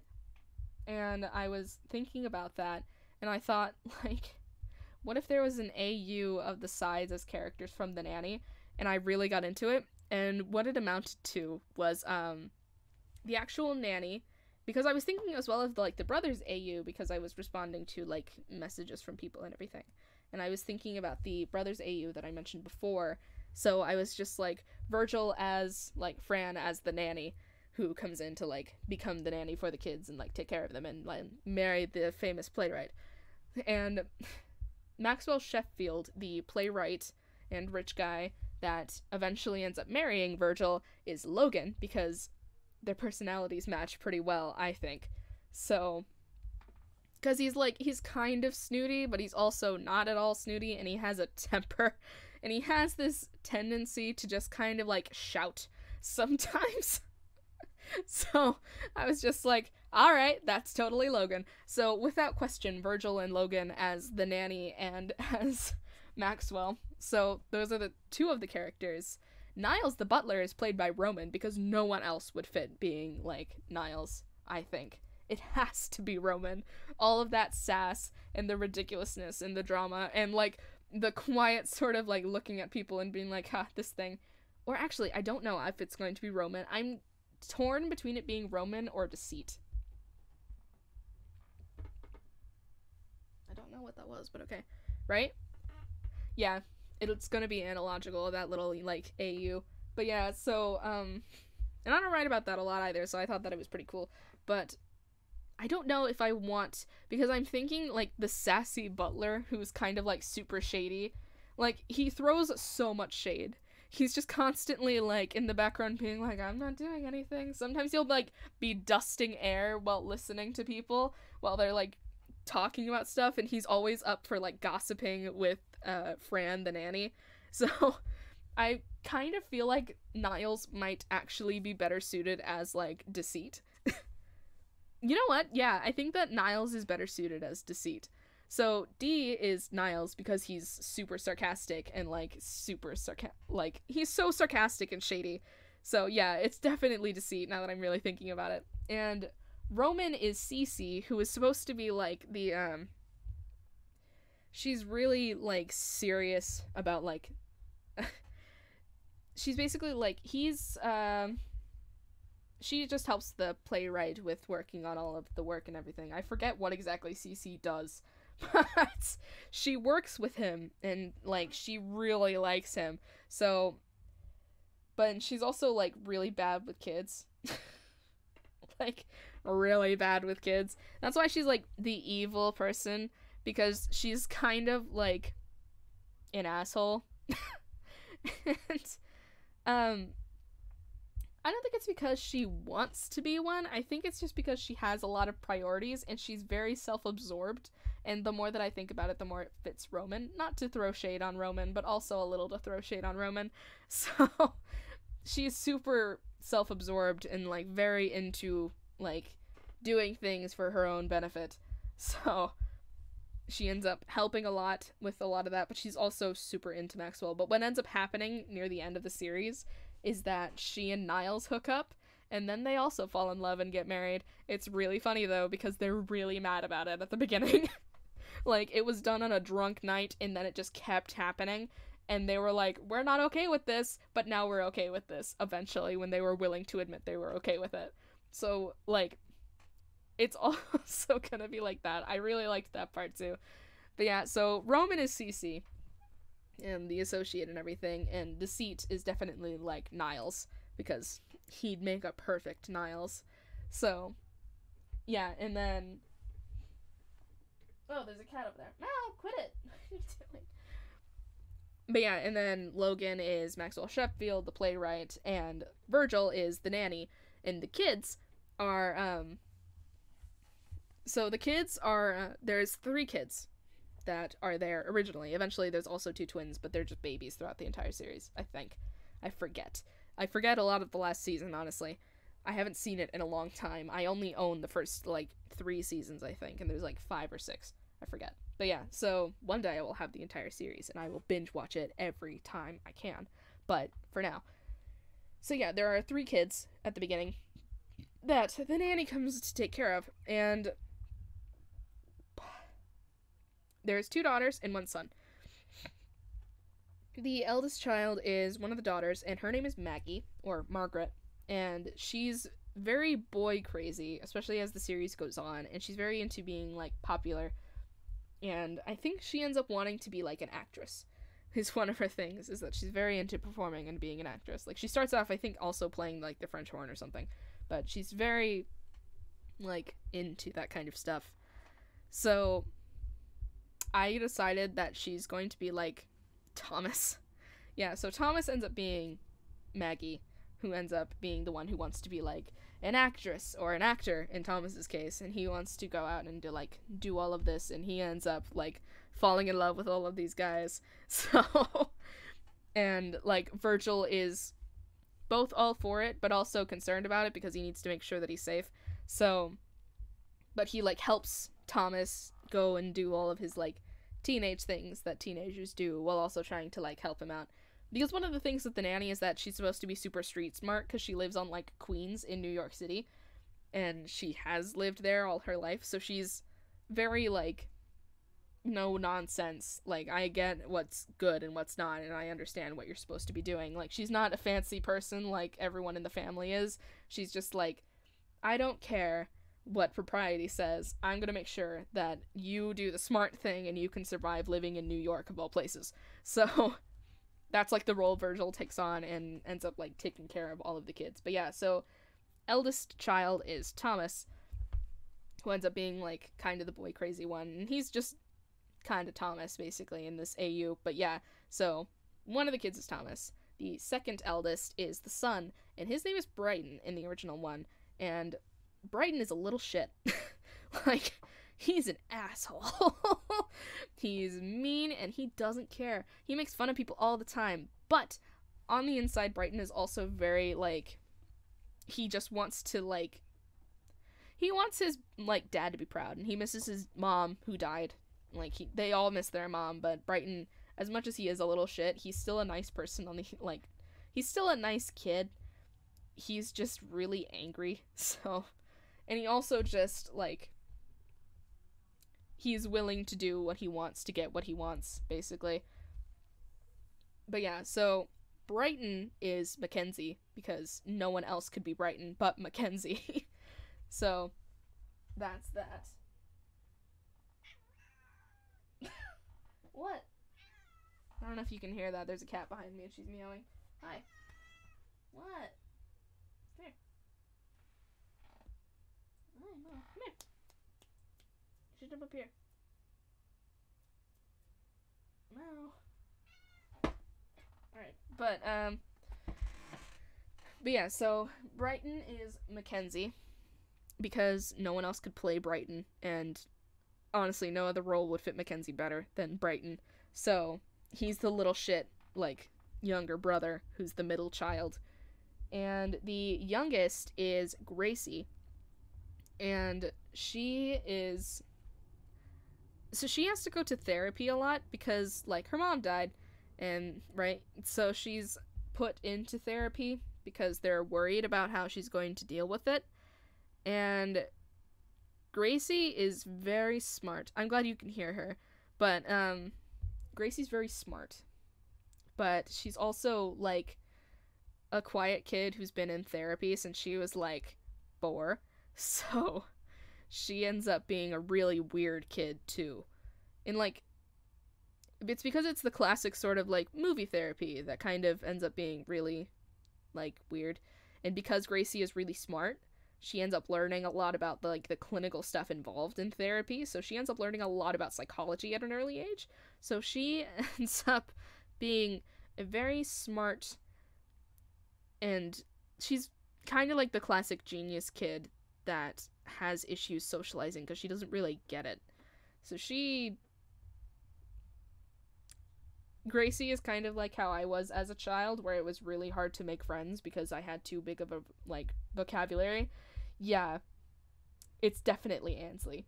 So, Ansley is Gracie.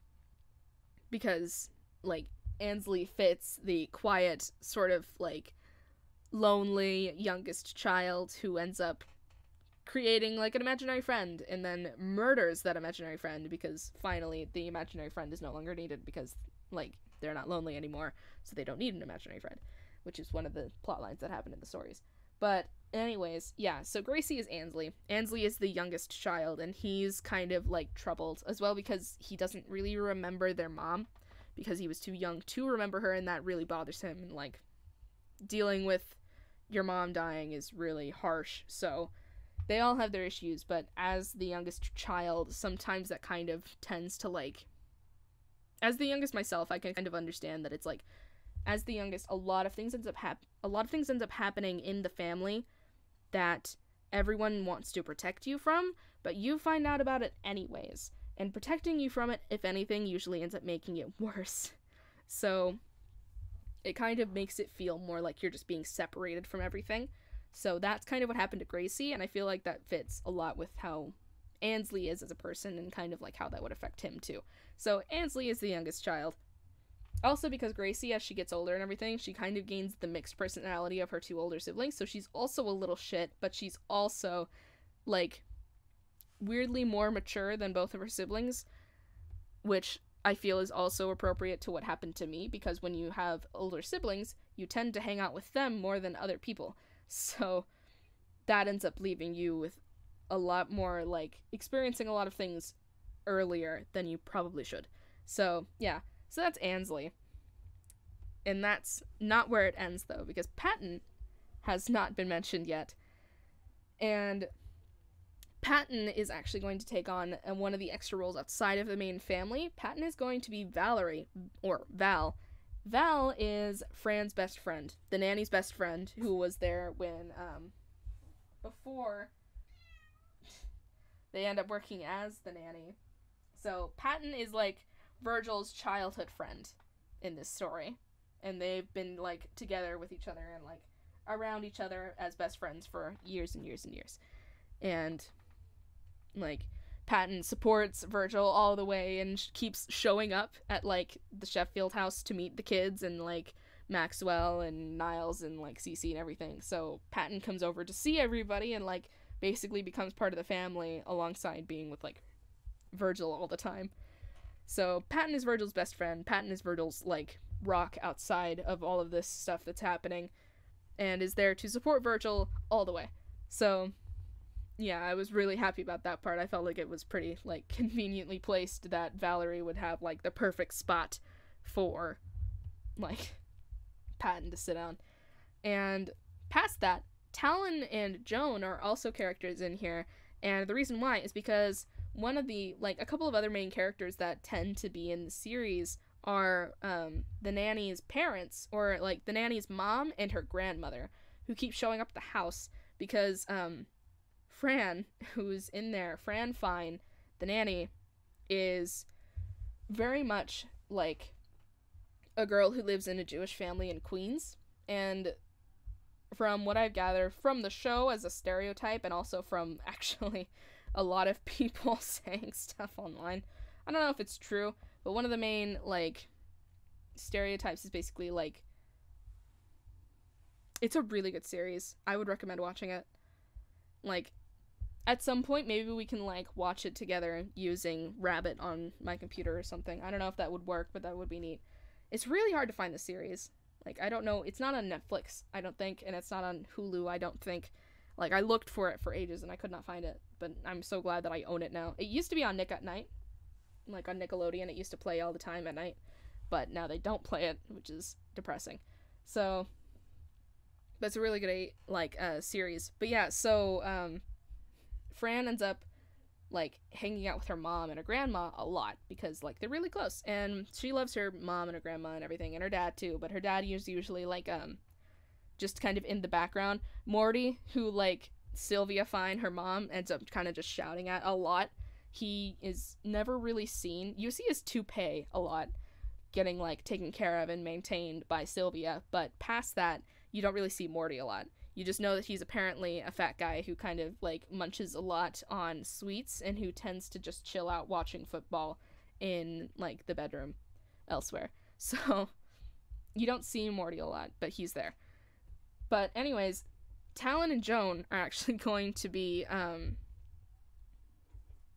so, specifically, Joan is Sylvia Fine, and the nanny's, like, mom. So, Joan is actually, like, Virgil's parental figure. So, there's no other one, just because I can't think of who that would be. So, like, Joan is just, like, Virgil's parent, who kind of ends up showing up and, like, hanging out at the house too, a lot like Valerie does, and kind of adopts the kids as their own, like, grandchildren, just because, like, Virgil is basically becoming their parent, and Joan has no boundaries, and is also, like, a sarcastic little shit.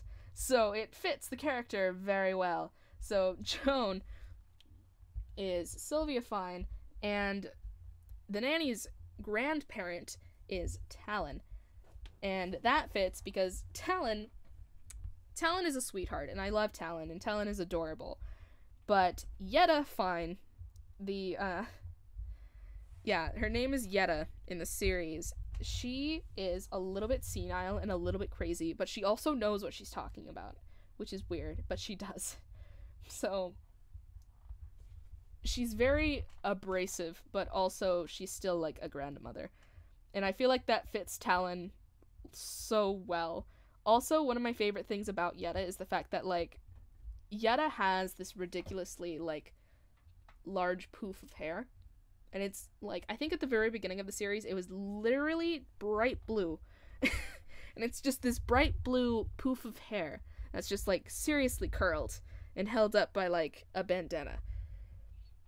And it's, like, impressive. And Yetta is just honestly one of my favorite characters in The Nanny, alongside, like, Niles and everything, because Yetta is senile as heck, but also Yetta has seen some stuff and Yetta knows what she's talking about. So that's Talon, and I think that that's very fitting, and that's all that there is to that AU. Of course there would be differences because, like, the personalities of each of the characters are a bit different, but man, I just love the idea of, like, seeing that all play out. It's so great. Yeah, it's a really good series. I doubt I'll ever actually do anything with the AU, but I'll probably make, like, a Tumblr post about it at some point. Just to be like, hey, those of you who know about The Nanny, here's this weird-ass AU. It's great, isn't it? Hi, Mo. She looks like she's sulking by the door. It's great. The floof is fantastic. I love it. It was really, like, dramatic and great. I don't know if I can find that. You know what, actually? I can probably find that on my computer.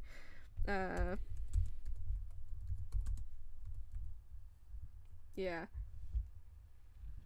Yeah! It was basically blue at the beginning. Yes. It was also pink at some point. I remember. Oh my god. Okay, so here. Let me put this on screen view as well. Ah, damn it. The screen's not doing the thing. I hate when it does this. Why do you gotta be like that, man? Ah. Why? Screen view. Ah, man. That's so disappointing if the screen view doesn't work right now. I hate when it does that. Boo. Ah. I don't know if I can show it on my phone. Hang on. Because I want you to see... Actually, I can probably put it up on Discord. But yeah, sorry.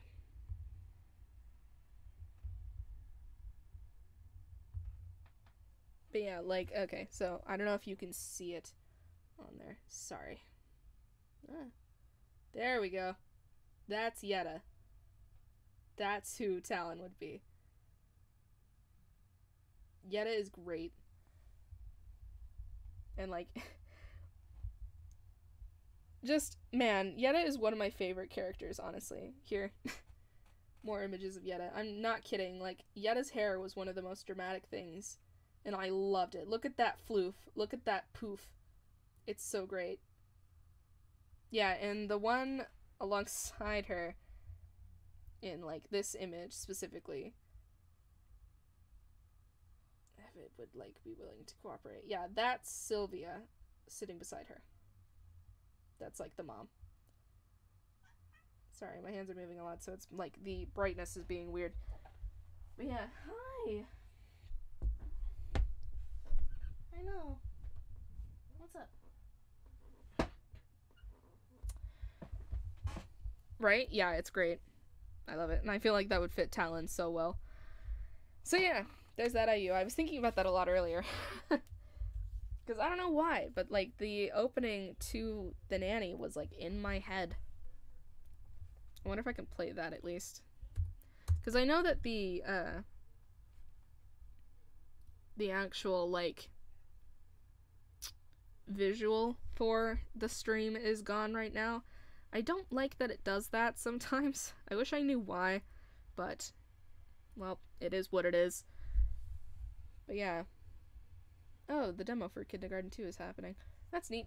But yeah, I hate when it does that. Especially because, like, I put it on the proper thing. Because there's a specific setting issue that you have to, like, take care of in order to make sure that it doesn't do that. But it's still doing that, which is really annoying. But let me see if I can get this to at least, like, play the audio of it. Because if you haven't not seen The Nanny, then Alright, so this is definitely, like, the opening. Okay, so let me see if the audio is actually being willing to cooperate right now. Hopefully it is. But we'll see what happens. I really wish that I could at least do the visual on there as well. But, oh well. It is what it is, I guess. Sad face that the screen view doesn't work right now. It never works when I want it to. Yeah, okay, so it does work. So I'm gonna shut up for like 2 seconds and you can listen to the opening for the nanny. Whoops, I muted myself too fast. You can't see it, but you can at least like look at it. So, like, listen to this. This is what was in my head this morning. And it tends to kind of just appear in my head, and I know the entire thing by heart, so it just kind of shows up there occasionally. She was working in a bridal shop in Flushing, Queens, till her boyfriend kicked her out in one of those crushing scenes. What was she to do? Where was she to go? She was out on her fanny. So over the bridge from Flushing to the Sheffield's door, she was there to sell makeup, but the father saw more. She had style, she had flair, she was there. That's how she became the nanny. Who would have guessed that the girl we described was just exactly what the doctor prescribed? Now the father finds her beguiling. Watch out, CC. And the kids are actually smiling. She's the lady in red when everybody else is wearing tan. The flashy girl from Flushing, the nanny named Fran. I love this show so much. And yeah, that was stuck in my head this morning for no reason, but sometimes that just happens where I just suddenly think of the nanny theme song, and I do know all of it by heart because I've watched it so much. And it is legitimately... What? You're so loud. Do you know that? Hi. But yeah, it is legitimately one of my, like, it is probably my favorite show of all time. Like, I don't watch a lot of TV, honestly, but I've seen a lot of TV shows, and it trumps every other TV show I've ever seen. I love The Nanny. It's great. Right? It's a very catchy, like, theme song, and it gets stuck in my head sometimes. Not that I mind. I enjoy singing it, and I do know it all by heart. I love The Nanny. It's so great. I can't express that enough. I'm still waiting for someone to eventually for Christmas get me the rest of the seasons on DVD. But it's really hard to find, and it's very expensive because it's an old show, and there aren't a lot of copies of the DVD because it was not exactly the most popular one, but it was a good show, I think. I like it a lot. So, but yeah, anyways, that's all that we have to talk about. This was a bit longer than I was intending it to be, but there was a lot to talk about. So yeah. The chat's a little delayed. That's unfortunate. That happens. Yeah, there's usually a delay, but sometimes the delay is, like, worse than usual. So, it is what it is. I can only do so much to try and keep things from being weird. Also, I kind of just have to hope that the internet here doesn't just completely collapse on me. So, me. It is what it is. What?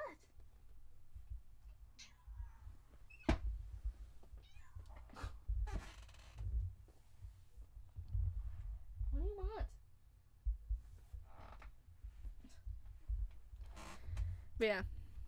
So, that was it, I guess. I mean, it's not like we had a specific thing to talk about, but I did get to talk about all of the relations between universes that I finally figured out and everything, and, like, some developments to the fantasy and librarian AUs, which is cool.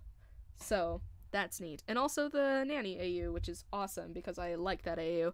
I'm probably never going to do anything with it, but it was fun. Yeah, this was a ton of fun. This was a good time. Next week, we can probably actually talk about the book, because I will actually debut all of the plans and stuff, and perhaps next week others will come to join us to talk about it, but they might also not. We'll see what happens. Regardless, we'll probably be talking about it next week. In the meantime, I will try to finish the plan tonight. If I can't finish it tonight, I'll finish it over the weekend and then start debuting all this stuff. I already have the actual, like, vague plans done. I just have to do the detailed planning, which is not super difficult, so it's really only going to take me an hour or two. Probably 2, really. It's going to take me a second.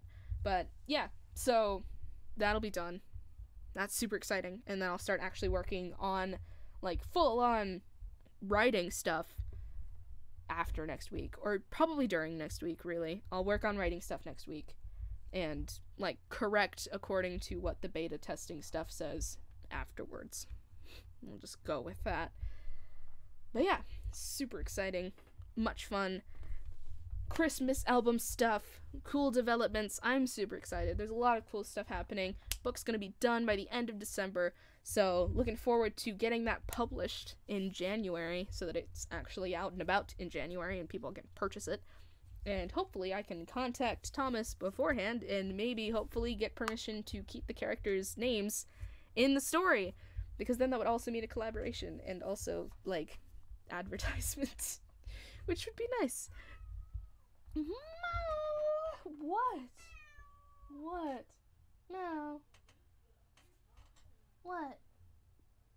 Hi. She's just meowing at me from a distance. But yeah, that is all that we had to talk about today. So that's it. I'm going to go to the thing where I usually go to end the stream. You know what I found out that was neat? And, like, I probably should have known this beforehand, but I didn't.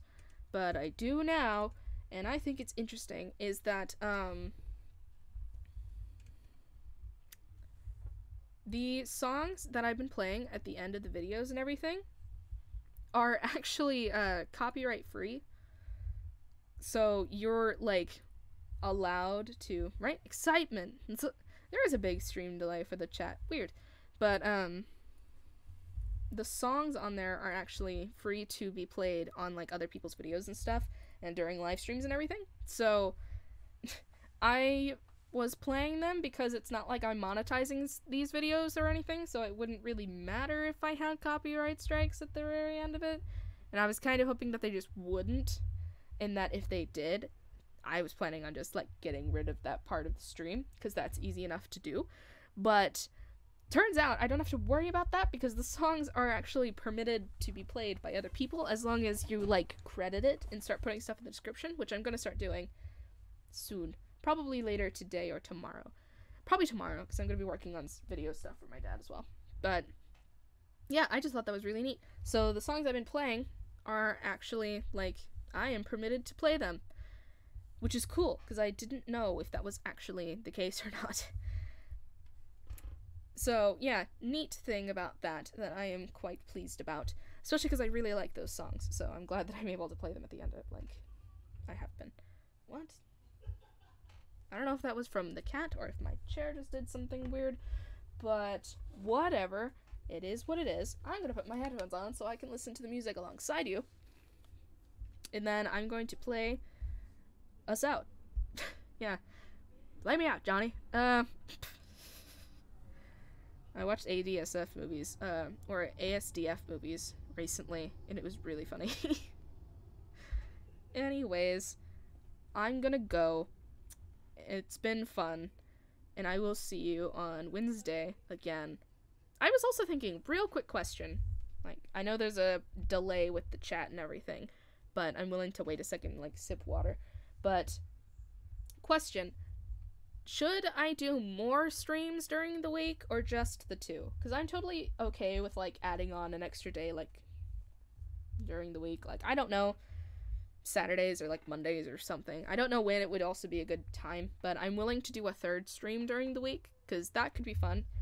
Just to, like, it would help us progress more in, like, The Sims or in other games, because usually what ends up happening is that we talk a lot, so things end up not making a whole lot of progress, which is fine. And I like talking about stuff, but also I don't know if there's a want or need for more streams. What do you think? I don't know if there is or not, but man, there is, like, a super delay in the chat. Weird.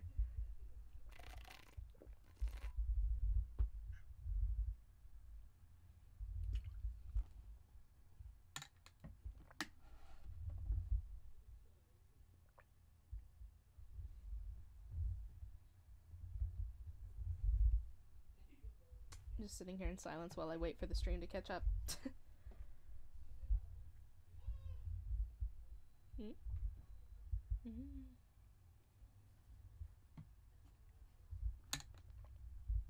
There's a plane outside my window.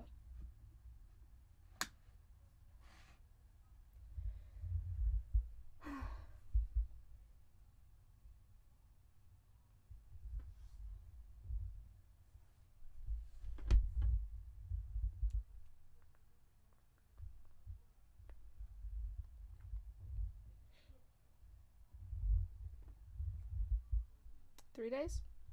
That'd be fun.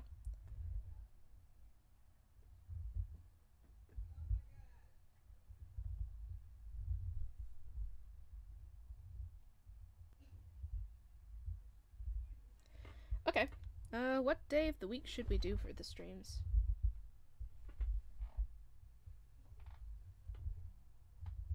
I don't know if you already said that and there's just still a stream delay with the chat. But yeah, what day of the week should we do? Because, like, I was thinking maybe we could do it every other day, but I don't mind doing it just, like, tomorrow. So it's, like, Saturdays and Wednesdays, because this would also be an informal stream, so it would be one of the ones where we just play video games and, like, bullshit for an hour or two, or 3, sometimes, depending on what ends up happening during the day and whether I'm willing to chill out during a stream for hours on end. But, yeah, I was thinking, like, Saturdays might be more convenient just because, like, there's more time during the day and, like, more free time for, like, you. Less me, because I always have free time, but there's more free time for you to chill out for longer streams and stuff, so we can actually do more stuff. But, like, I'm cool with doing it on weekdays as well, if that's also convenient. What? What? Here. Hi. What? Chill out.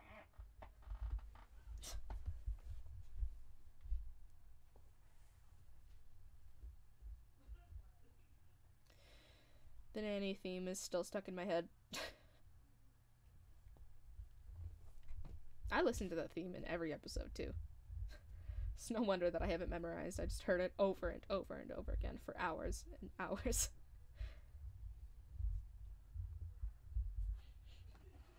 I need to drink more water.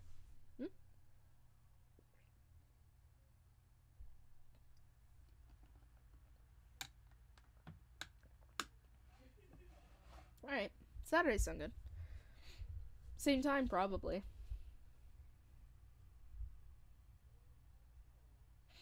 That's true. I'm only saying Mondays just because, like, Mondays are mostly free days for me. Weirdly enough, a lot of stuff happens on, like, Tuesdays and Thursdays for me. I don't know why. But yeah, Saturdays sound good. Although, like, there is the concern that sometimes Saturdays won't be good, because sometimes I'm not home. But that, actually, that would be fun, because if we do Saturday streams and I'm not home, then I can stream on the go on my phone. So it probably won't be a super steady stream, but it would work. So that could be fun. Yeah. You know what? Saturday streams, no matter what happens, even if I'm, like, out and about, I can just stream me being out and about, and then you can also, like, see things that are happening. I didn't even notice that you said hood instead of good. They're hood stream days. What? I don't know what just happened. Anyways, yeah, Saturdays sound like a good shout. I'm assuming at the same time. So, 4 p.m. on Wednesdays, Fridays, and Saturdays. Starting tomorrow, we'll go ahead and do a stream tomorrow. So that sounds like a good plan. And, yeah. Yeah, you might be able to see some live stuff happening while I'm out and about. Yeah. So that would be neat. I don't know. I would have to get permission from my siblings, but I doubt they'll mind all that much. But yeah, it could be fun. So there's that. I will see you tomorrow then for the live stream at 4 p.m. as usual. Live streams are just always going to be at 4 p.m. If they're not at 4 p.m., it's because something happened and it has to be delayed. Or something happened and it has to be earlier, but I will probably, hopefully, warn you beforehand if something like that happens. So, or, like, literally beforehand, as in, like, at 4 p.m., I'll be like, hey, it has to be delayed. So, we'll see. I'm going to try for 4 p.m. every single time. So, yeah. Tomorrow will be another informal stream where we kind of just, like, chill out and play The Sims unless something happens, and then something else will be happening. But we'll see from there. Maybe we can actually make some progress with the stuff, or we can talk about more interesting stuff. So, yeah. I'm just repeating myself. I always end up repeating myself whenever I say goodbye. I really need to find a way to get better at, like, outroing streams. But I will get better at it one day, but today is not that day. So, in the meantime, I'm gonna go. It's been fun. It's been real. I will see you tomorrow. Have a good night. Goodbye. I'm gonna go ahead and go now.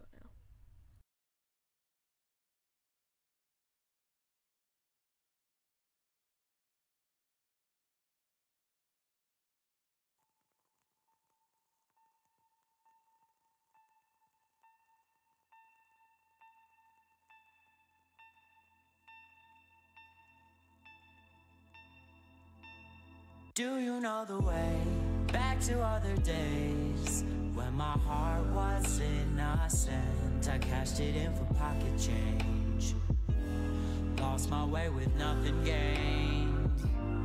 I've been singing songs and I've been working hard, trying to catch a shooting star, but everything is foreign here, clouded up and full of fear. Just take me home.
Just take me home.